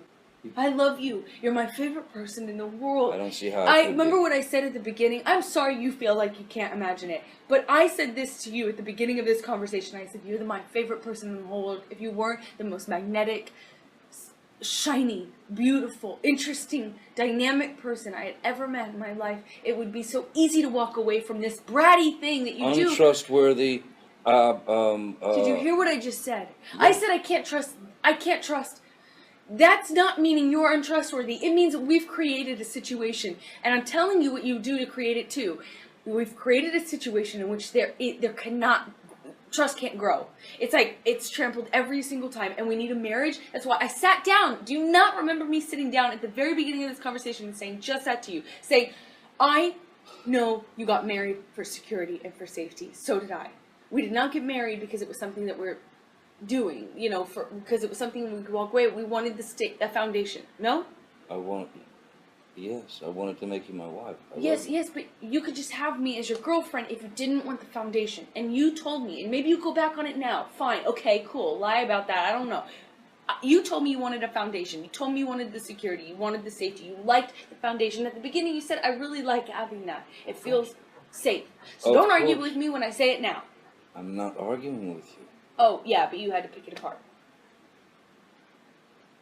By saying because I loved you and you're my wife? I wanted you to be my wife? That's picking it apart? No. Then how did I pick it apart? This is the thing, right? When you try to self-analyze your own problems, you guys, they need a professional, right? And I don't know if they did, a couple therapy or whatever. I don't know. She's a little bit younger than him, of course, we know that. So there could be some difference there. But to be honest, this therapy, right? I won't even begin to try to dissect this. Therapy is needed because he's dealing with his own demons that really have nothing to do with her. One would argue that he probably isn't even in the right mind or position to maintain a healthy marriage, right? He's broken. He's broken. What was he dealing with prior to them getting together? See, it's all fun because money makes things a lot easier. You can travel, you can mask things a little bit easier. But when you're regular middle class folks, this stuff shines a lot brighter. The problems shine brighter and quicker, right? It's easy to mask things when you have money because you go, all right, let's go on a trip real quick. When you regular middle class folks like myself, you see my problems right away. If I have red flags, you see them right away. Some of y'all are walking around here with more red flags than a damn Chinese New Year's parade. Can't hide them. And y'all still getting relationships with these people. So again, there is no incentive, right? There's no incentive. So this is, how long is this? I want to see. I don't want to do this. I don't want to fight about a fight. What's you saying don't make any sense. How come when I come up with a point, you can't answer it? You don't want, or suddenly you don't want to answer it? What am I not answering? Because I don't want to fight about this new thing? No, I don't want to. I said you wanted the safety and security, and you stopped me, you interrupted me, and then you said, what? Because because I wanted to have you as my... I didn't interrupt you. You asked me, right? You said, right? I meant you interjected. I meant you said. You said. How about that? See, now, is this better? I answered you. I addressed what you're saying. Now, can we please not fight about that? And I said, because I love you. I said loved. No, he didn't. We're talking about a fucking event that's past tense. If I used loved, my apologies. It doesn't mean I don't love you now. See how much she actually does pick apart the things he says? Could you not agree? I need the same things.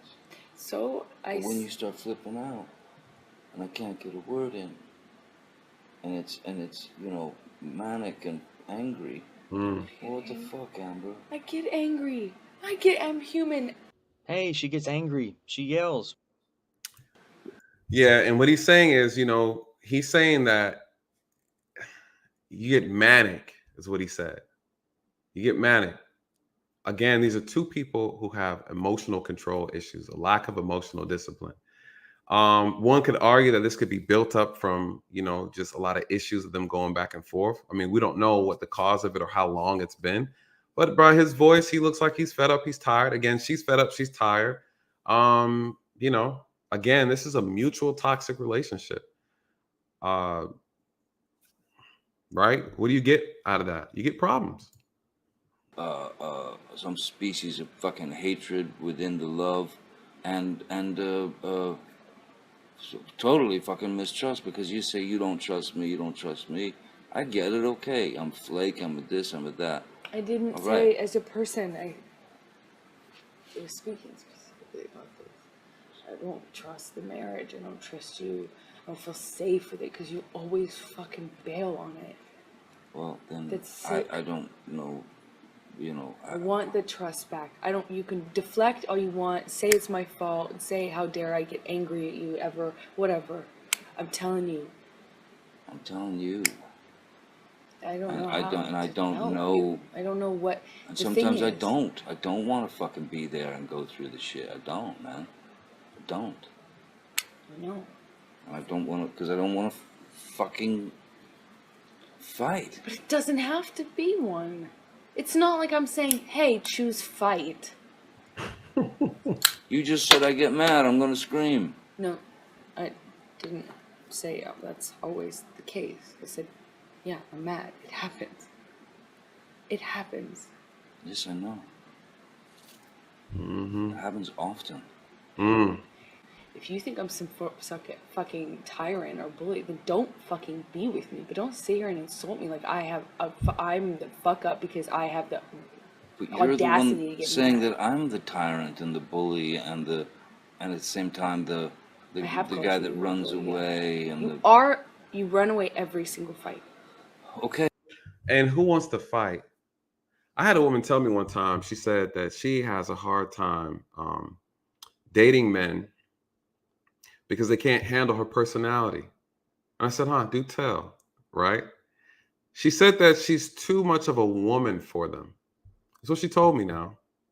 I asked her, this was on a date, you guys. We give you behind the scenes, one of my dates. Beautiful lady. And I asked her, I said, well, how come you haven't been having success in your relationships? You're a gorgeous woman. It has to be. There's always a reason. And she said, they can't handle my personality. I'm too much of a woman for them. Yikes. Now me, I'm a man's man. But, I'm a smiling kind of guy. I'm very smooth. I don't like the unnecessary aggression. I do man things when it's necessary in a sense, right? Outside of that, I'm very cool, calm, and collected. So that kind of tickled my ear a little bit. So I said to her, well, what's the issue? Why do you think that? What is that? What do you mean not man enough? I said, I find that hard to believe. I said, I dive deeper and I asked her, I said, well, what is it that makes you feel like they're not man enough? She said, they can't handle my mouth. That's what she said. I said, really? She said, yeah. She said, my tongue is sharp. I said, you don't say. Now listen, I know you guys see the chocolate skin. There's cocoa butter on here, right? I prefer my skin to be smooth. I don't want to deal with a woman that has a knife for a tongue. I just don't. Why? Why do I need to? Now, why does my skin need to be tough to deal with your blades of ignorance, right? Of words that come out of your mouth. What is it saying? She's saying, I have no self-control of my words. When I speak to you as a woman, when I'm talking to people in general, I'm very mindful of what I say. It's called respect. Now I have to walk around with the skin of an armadillo, right? To deal with your words. Nah, I'll pass. Why? Men prefer peace over problems. peace over pretty and peace over kitty, right? Like if we really break it down, you know what the other P is? It's toxic, you guys. There are some women who believe that if you don't have tough skin, you can't deal with me. And you're right. I don't want to deal with that.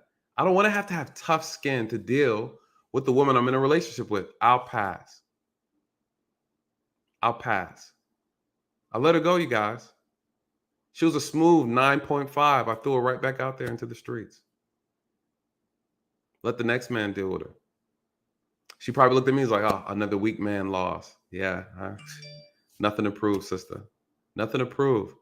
What is Johnny Depp saying? He's saying, listen, I don't want to fight. I just don't.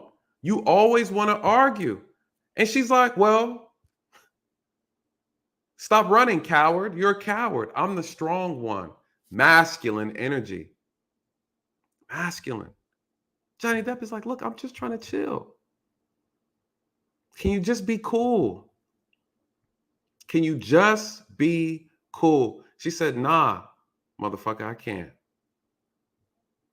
You need tough skin, Johnny Depp. To deal with me, I'm a lot of woman. A lot of sass. Right? That. Who got time for that? Who has time for that? This man is worth millions of dollars. Why do I need to come out here? I got to act and play all these different characters. Come home. I just want to act normal. I want to act normal. Which Johnny Depp did she fall in love with, you guys? Here's the problem. We got to dive deeper. Which Johnny Depp did she fall? Which character of him did she fall in love with? What role did he play that she admired the most? Then she gets to know him and realize he's not the guy he acts to be. Who did she fall in love with? Was it Jack Sparrow? Right?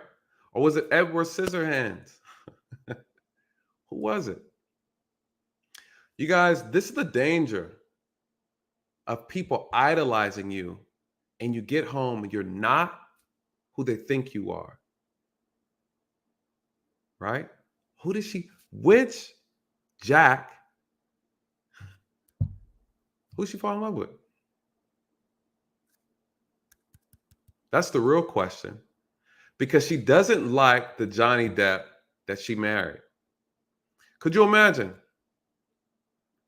And she came home one day, shout out to Miss Glow, shout out to Miss Glow Girl, 21 Jump Street. Yeah, he was cool.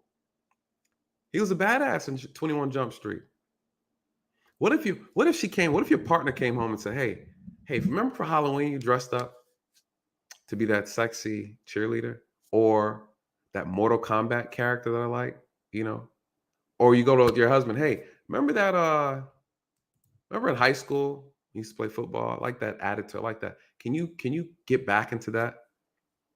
That's what I'm attracted to. You guys, she married someone who's not the person she fell in love with. Listen, it's deep. I can see it. I can see it. It all makes sense now. She's calling him a coward. That's not a woman who loves her husband. Call your husband a coward. I don't know. Maybe I might be overthinking it. You guys know I dive deep in these things. I might be overthinking it. I might be. But he's an actor. He's an actor. So, I mean, then what are you I'm not doing lying with me? about it. Then what are you doing with me? I already answered that. We went through this conversation literally 5 minutes ago. I answered this already 5 minutes ago. You just said to me that I shouldn't be with you. No, I said if That's you... what I feel. No, I said if I'm some, harping bully, which is what you make me sound like. Like I'm like constantly on you, making you feel bad. That's because that's what I do. And then you ignore everything. You take me for granted. You're ignoring everything that I do for you. You make me sound terrible. You talk about me in a terrible way. You do not fight for me. And then you want to sit here and make me sound so terrible to be around. Fight for you? You don't. Everything I've already explained. No. 10 minutes before. No, fight for you. I don't understand. You never, ever do the work put in the work. If we're arguing about something, you don't ever try to get to the bottom of it, figure out, make the peace. You want to make it easy on you, so you split. You don't fight for me. You don't fight when there's a problem. You don't come to me. You don't make peace with me. You never extend an olive branch. You're never the bigger guy. You're never the one that's like, okay, I'm going to put my own feelings aside for a second and say, this is bigger than us. Let's stop fighting. You never are the one to come and knock on my door. You take me for granted. It's not true.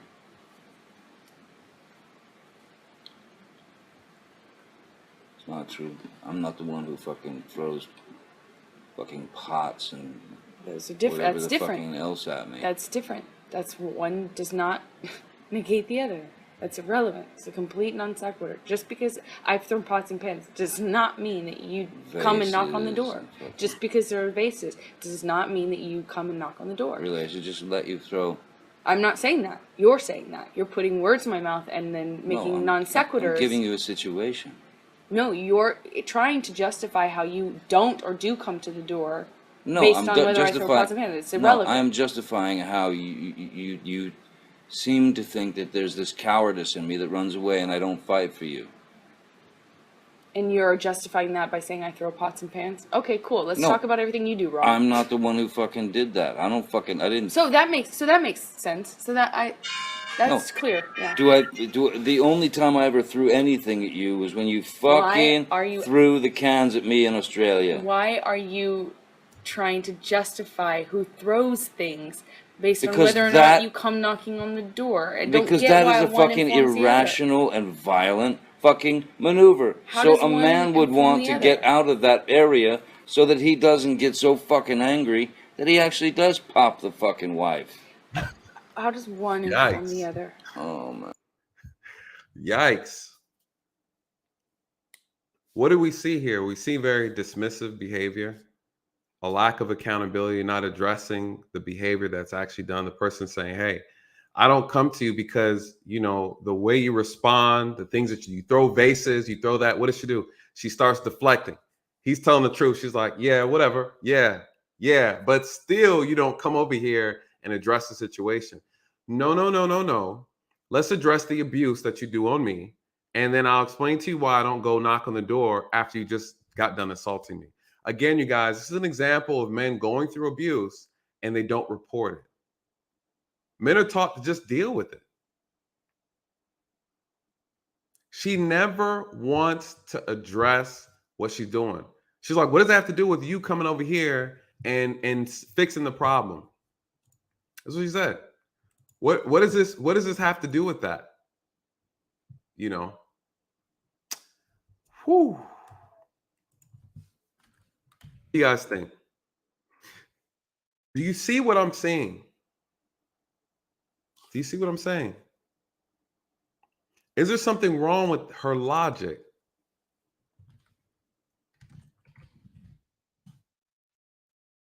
There's something wrong with her logic. Let me.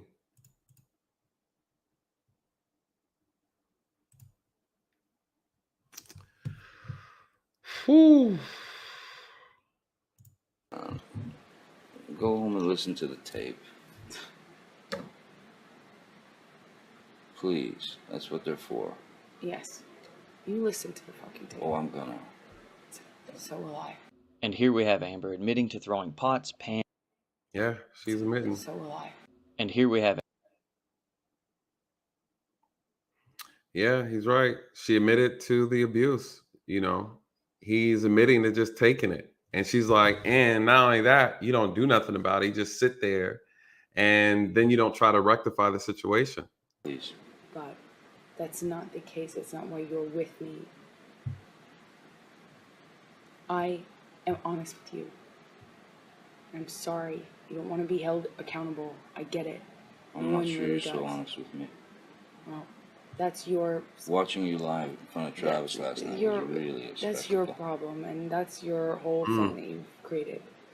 So I'm not going to sit here and go over every fight we've had. I'm not going to refight this fight. You have something you're holding on to about Travis. Fucking go. Fuck.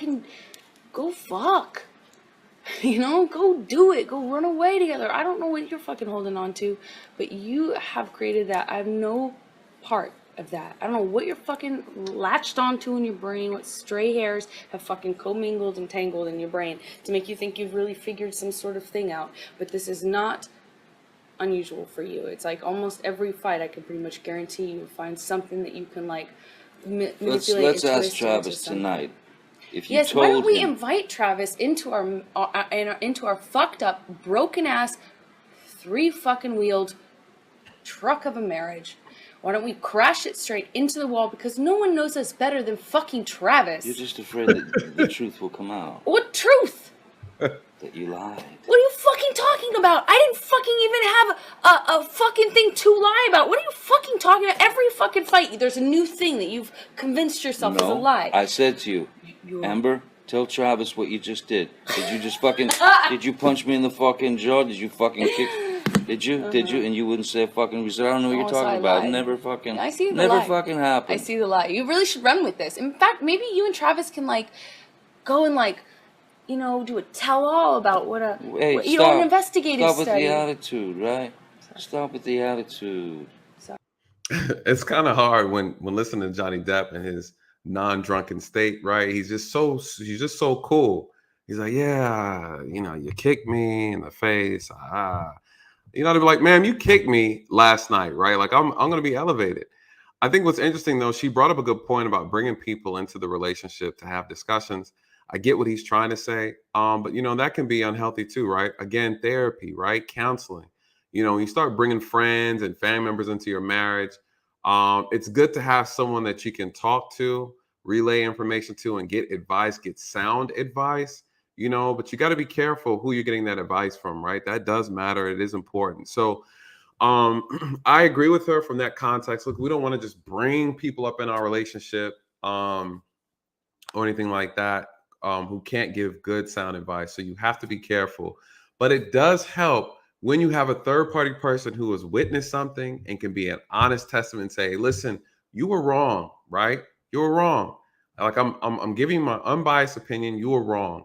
And to be able to help counsel 2 groups, especially if it's a trusted friend amongst them. But she said, hey, if you want to bring people into this effed up marriage, this 3-wheel circus of a wagon being dragged around, cool. Man, this is crazy, guys. Listen, if you guys are just tuning in, you know, we're kind of dissecting the domestic violence aspect of this relationship. We talked about earlier about the idea of defamation of character, and we're saying, did she speak the truth? The reality is, if she's a part of a domestic violence relationship, her words are gonna be held truthful. You guys, they're gonna be held truthful. They have a marriage that's rooted in domestic violence and all types of forms of it. And so I think that I don't think Johnny Depp is going to win this defamation suit, you guys. I'm just not, because there is a history here. There's a history of domestic violence. Whether or not she exaggerated about specific events, certain events, whether she is the primary aggressor or the starter, nonetheless, she is a victim. She's a participant, an equal participant of domestic violence. And I think, honestly, that is one of the things that we just have to be honest about, regardless of what we believe, who to be wrong. Thank you so much for me, Ted. I really appreciate this. This super chat. Thank you so much. You guys, this is a real problem. It's a real problem. You're getting all bunched up. Sorry. Amber appears to not know what Johnny is talking about. I don't know this guy. I'm not going You to. lied. You're an asshole. You're fucking full of shit. What Lied, lie? you asshole. When? What conversation did I have with Travis? Big investigative study you've done. I'm not sitting here No, fighting I with was you in a about situation with the you. fight that we had last After you fucking night. got physically violent with me, I texted Travis. I said, come up here, because know. I didn't want Come and anything to save me. happen. I mean, yeah. It's coming what? Save me? No, go ahead. Continue. You Travis to the rescue. No, that was the last one. You can go. Insulting, being disrespectful, being disingenuous, and having a conversation, belittling, You guys, these are tactics that people do. And when it's done against men, this is triggering to men, especially if men are already on tethering, on trying to keep it together. Words are powerful, you guys. Words are powerful. I know I don't need to tell you guys that. This is the truth. This is the truth. Words have power. And she is very, very disrespectful and very condescending. Yes. Shout out to Luke Hazley. Yes, very condescending. And you know, how does that make a man feel in the moment? A man that's really just trying to get his feelings out, be expressive. A man trying to express his feelings, and you turn around and you condescend them. You're trying to emasculate. You say, "Oh, another man had to come to your rescue." No, he's coming to your rescue. He's trying to keep me from doing things that I'm gonna regret. So it's this pushing buttons, poking fun of. And then again, in the court hearing today, I'm listening. She's like, oh, he throws stuff. He's this, he's that. Okay, how did he get there? How did he get there? We always want to throw stuff and then hide our hands. All right. Yeah, you poke the bear. And then you get mad when the bear smacked you. Right? The bear pawed you down. It's not okay. But we have to look at, how did this situation get here?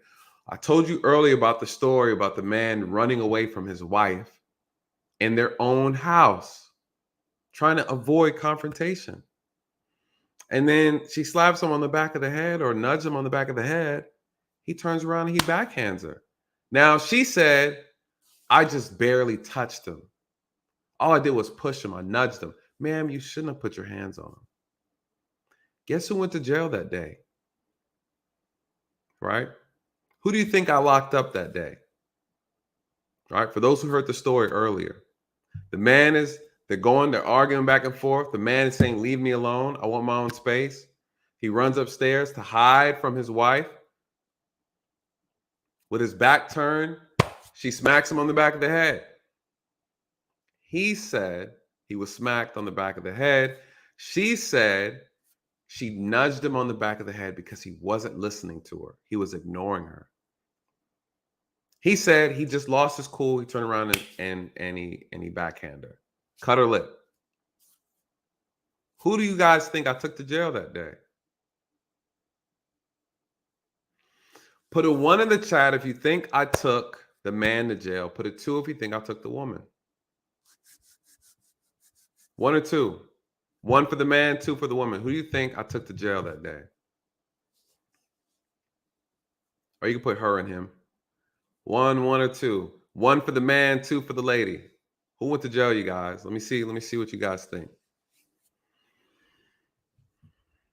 1 for the man. We got a man. We got a 3 for both. Said all the above. 2 for the lady. 2 for the lady. 2 for the lady. 1 for the man.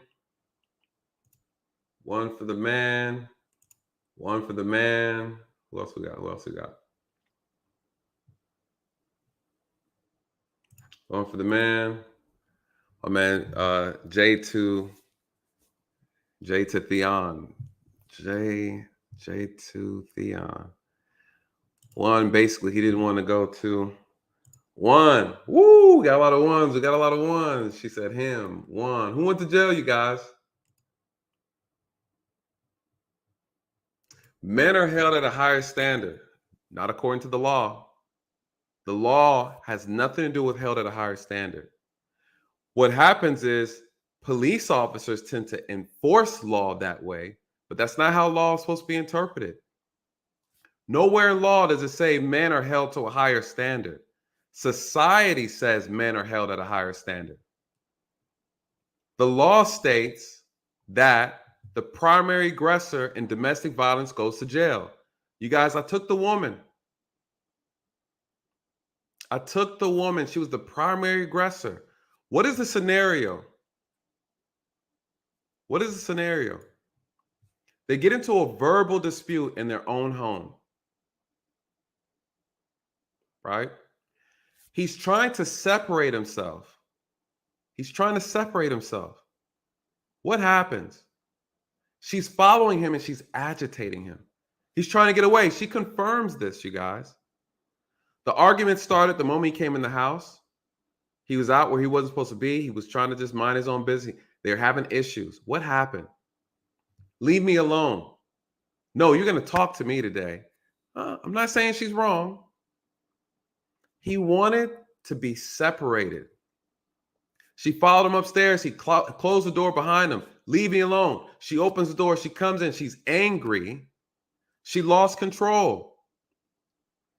She was mad because he was avoiding her and would not answer her questions out of anger. And I understand. I don't agree with it, but I understand where she was calling from. What happened? She smacked him in the back of the head. She assaulted him. That's an assault. He turned around, reaction, and he hit her. I understand it. Yes, technically both could go to jail. But would it have been right? A person trying to avoid and the person having a reaction because of what a person did. Right? Reverse it. If the man was following his wife through the house and she's trying to get away from him because he's being aggressive, she gets into the door of the room upstairs. She closes the door behind him. He opens the door and begins to agitate her again. And then he smacks her in the back of the head.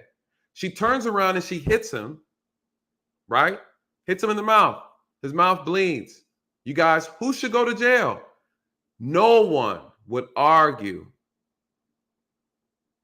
that he should go.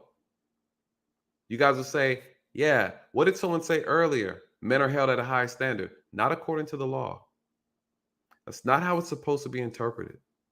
We allow society and our feelings and our moral understandings, our moral compass, to interfere how we enforce law. If the shoes were reversed, you guys would be like, take them. The only time I take both parties to jail is when I have mixed statements, right? I can't confirm who started it, who the primary aggressor was, then I take them both to be on the safe side. It's sad, you guys. It is. But this is the reality. If the shoes were on the other foot, you guys would have no problem saying the man needs to go. You guys would say he followed her. He was aggressive. He chased her in the house. She was just trying to get away. Just trying to get away. Society has made us believe that men don't have feelings, that men aren't hurt by words, that men don't suffer, right? We do, you guys, we do. We do. You know. Shout out to Jocelyn. She said, I just left him the. I don't know why. I don't know how this thing works. You know, you gotta subscribe, hit the bell button, and all that kind of stuff. I don't know why it does that. I've heard that before about it not getting notifications. Sometimes I think my channel gets a little too real. YouTube's like, yeah, we gotta slow this brother down. But it's all good. Just run it back, Jocelyn. Just run it back. You ain't missed nothing. The gyms are gonna be up here. The gyms are gonna be up here. So shout out to you. Welcome, welcome. You guys, men have feelings too. Men have feelings too. Men are hurt too. Words hurt us, ladies. Words hurt us. Words hurt. And women are good at using hurtful words. I told you my skin's soft. I ain't here with tough skin. I don't want to be with a woman that I have to have tough skin for. Right? Let me dive in a little bit more of this, you guys, and I got to prepare for my live stream. I have two guests tonight that I'll be interviewing in reference to police brutality and lack of police transparency and things of that nature. So I don't want to stay too long.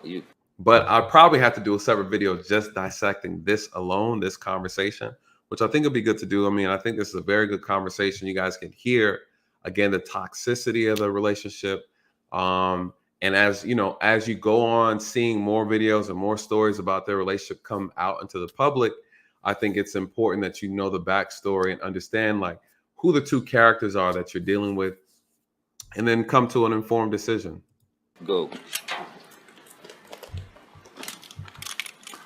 That was the last insult. Oh yeah, you called me a liar, and yet I watched you lie. you called me a liar. I watched you lie. I heard it. I was right there. There's no what. You still haven't told me what lie it is. We'll talk But yet every single fucking time, We'll talk you know to you do Travis. this every single fucking We'll time. talk to Travis. I'm not fucking talking to nobody.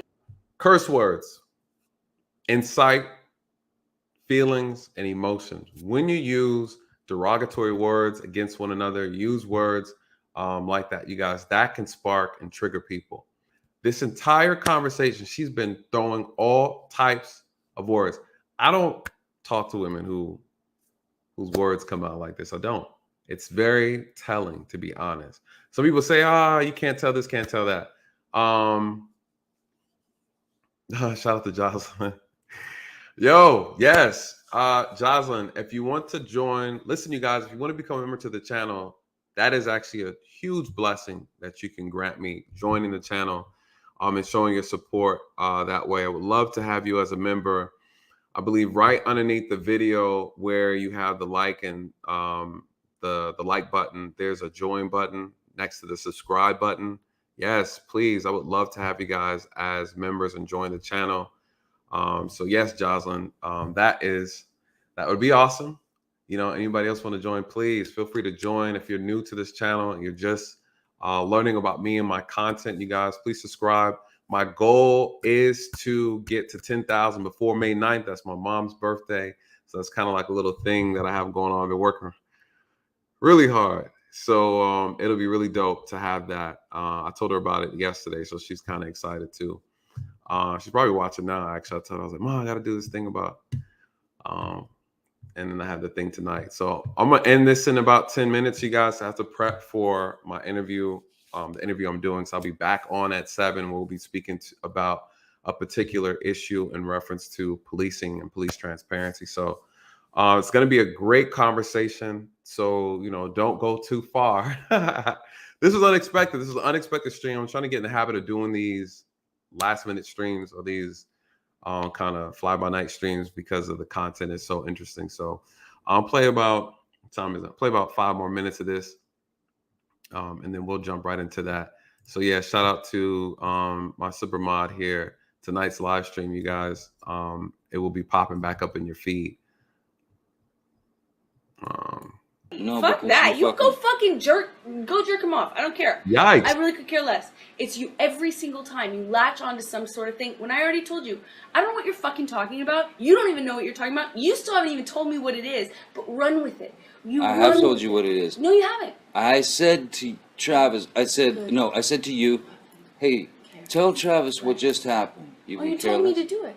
You Yeah. told me to. You said, go do that. I said, no, tell him what just And happened. I lied. And that you punched me in the You're right. fucking thing, and you figured in it the face, out. and you said, no, fucking, no, I didn't. What the fuck are you talking about?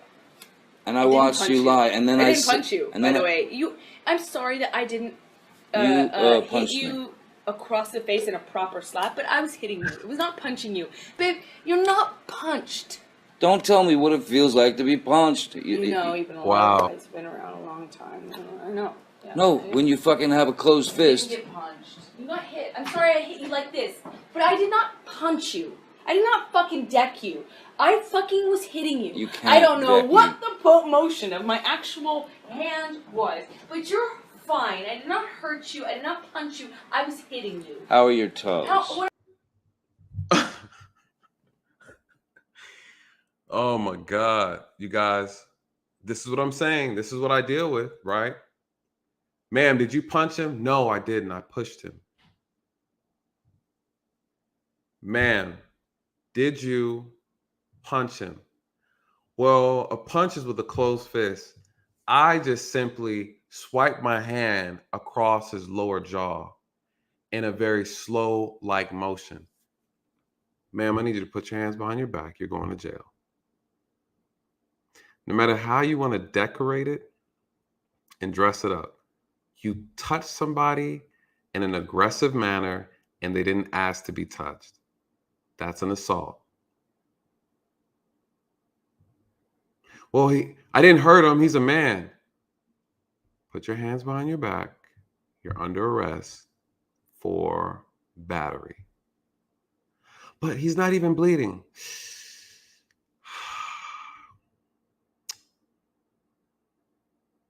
Yeah. Do you want a jacket or do you want to keep the flip-flops on? You're going to jail. What did she just say, you guys? She said, I didn't even hit you. I didn't deck you. Right? This is what I'm talking about. Dismissive, a way to kind of really break down and try to dismiss the idea that you assaulted someone. Yeah, not hearing it. Not hearing it, you guys, because again, I can't stress it enough. I come in situations, and when women are ready to exaggerate, you'll be surprised. You'd have thought someone stabbed them, and they're just, I had to put orchestrate an entire Academy Award performance only to see the surveillance camera, and none of that stuff was accurate. Because women understand the power that they have. Women do understand the influence they have. You know, women understand it. And it's great power that women hold. But if you just so happen to abuse it, right, you can ruin people's lives. Men have power too, just different. And we see men abuse power all the time. So it does feel good when you have power and you get to abuse the power that once was abused on you, right? So again, I get it. It doesn't make it right, but I understand why people do it.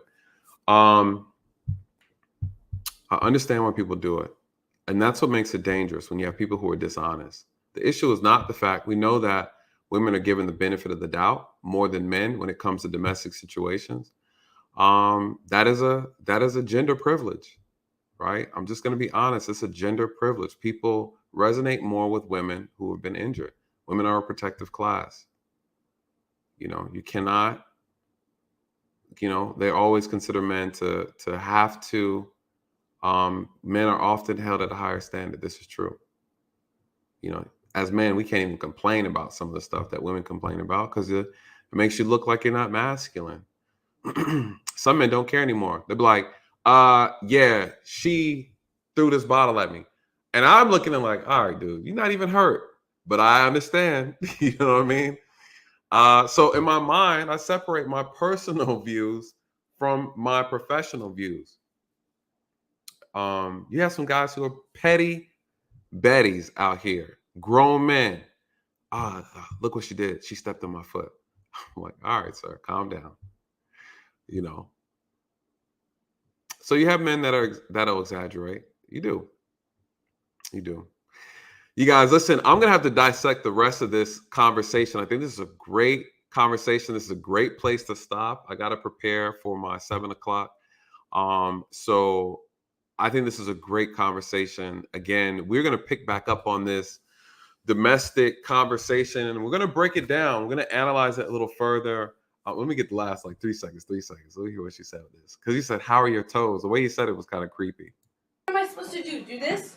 He said it a little creepy. He told me to. He said, go do that. I said, no, tell him what just happened. And I lied. And that you punched me in the fucking thing. And you figured in it the out. face. And you said, no, I didn't. What the fuck are you talking about? And I watched you lie. And then I didn't punch you, by the way. I'm sorry that I didn't hit you across the face in a proper slap, but I was hitting you. It was not punching you. Babe, you're not punched. Don't tell me what it feels like to be punched. You know, even a lot of fights been around a long time. I know. Yeah. No, when you fucking have a closed fist. You get punched. You got hit. I'm sorry I hit you like this, but I did not punch you. I did not fucking deck you. I fucking was hitting you. You can't I don't know deck what me. the motion of my actual hand was, but you're fine. I did not hurt you. I did not punch you. I was hitting you. How are your toes? What am I supposed to do? Do this? How are your toes? I'm not sitting here bitching about it, am I? You are. Oh, That's the difference you between poor me and toes. you. You're a fucking baby. Woo! Because you start You physical are fights? such a baby. Because Grow you- the fuck up, Because you start Johnny. physical fights? Wow. I did start a physical fight. Yeah, you did, so I had to get the Because- fuck out of there. Yes, You did. So you did the right thing, the big thing. You know what? You're admirable. Every single time. What's your... Wow. I wasn't expecting that. This is an emasculated man. Wow.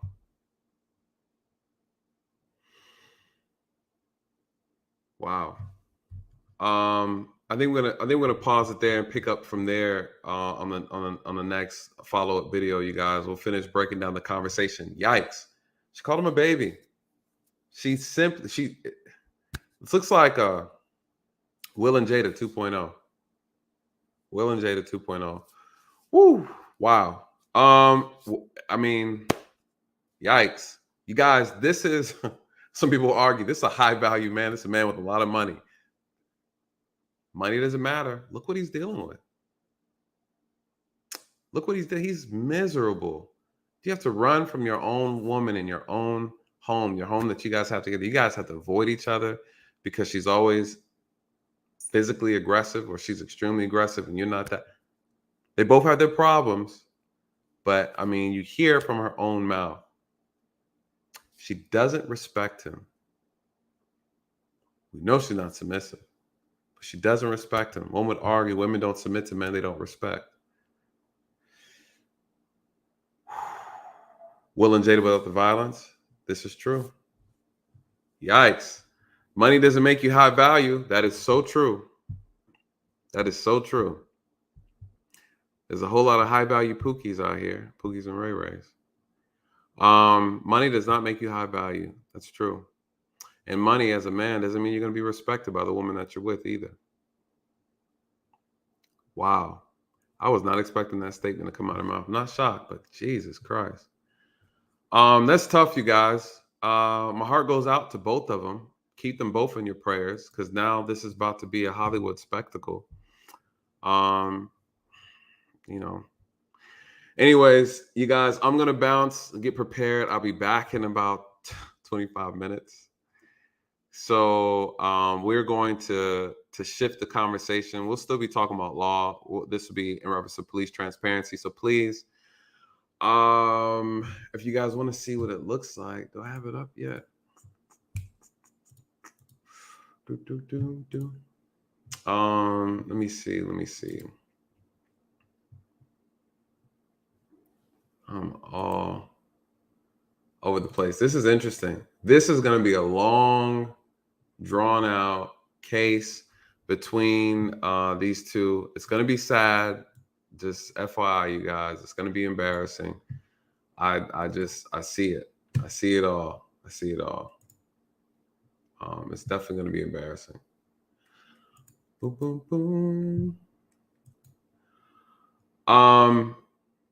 So you guys, listen, stay tuned. In about I would say at 7 o'clock, I will be doing, I'll be doing a stream. Tonight, I'll be interviewing two amazing people in reference to an incident that occurred. Jalea Marie and her attorney, Mr. Almazi. It's going to be a great conversation about policing and transparency. So again, the stream will be up. You should get notifications. If you don't, please just go through my channel. You should see it pop up. But this is going to be interesting tonight, you guys. You don't want to miss this. It's just at 7 o'clock. It's going to be a great conversation. And then after that, we're going to dive into questions. You guys know I don't censor over here on my channel. You're free to come up and ask any questions. Matter of fact, I didn't even bring anybody up today. I didn't think I was going to be on here this long. But tonight and at 7, you'll be more than welcome to come up and we can have some discussions about police transparency. I'll give you some inside looks behind the curtain issues. And you guys know I'm always about solutions. So we're going to talk about solutions. I always have solutions for things I complain about. So with that being said, you guys, thank you so much for streaming with me this afternoon. I really, really appreciate it. Stay tuned if I can borrow a little bit more of your time. The guests will be up maybe for an hour and a half. And then after that, we're going to get into some heavy stuff. So again, if you have any questions about policing, police issues, feel free to bring your questions with you when we have these discussions. So with that, moderators, thank you so much. As always, you guys are truly a blessing because I would be struggling without you. Other than that, you guys, I'll see you in a few. All right. So thank you. For those who are new coming to the channel, again, please like, comment, share, and subscribe. And I'll see you guys in a little bit. So thanks everyone for supporting, and I'll see you in a few.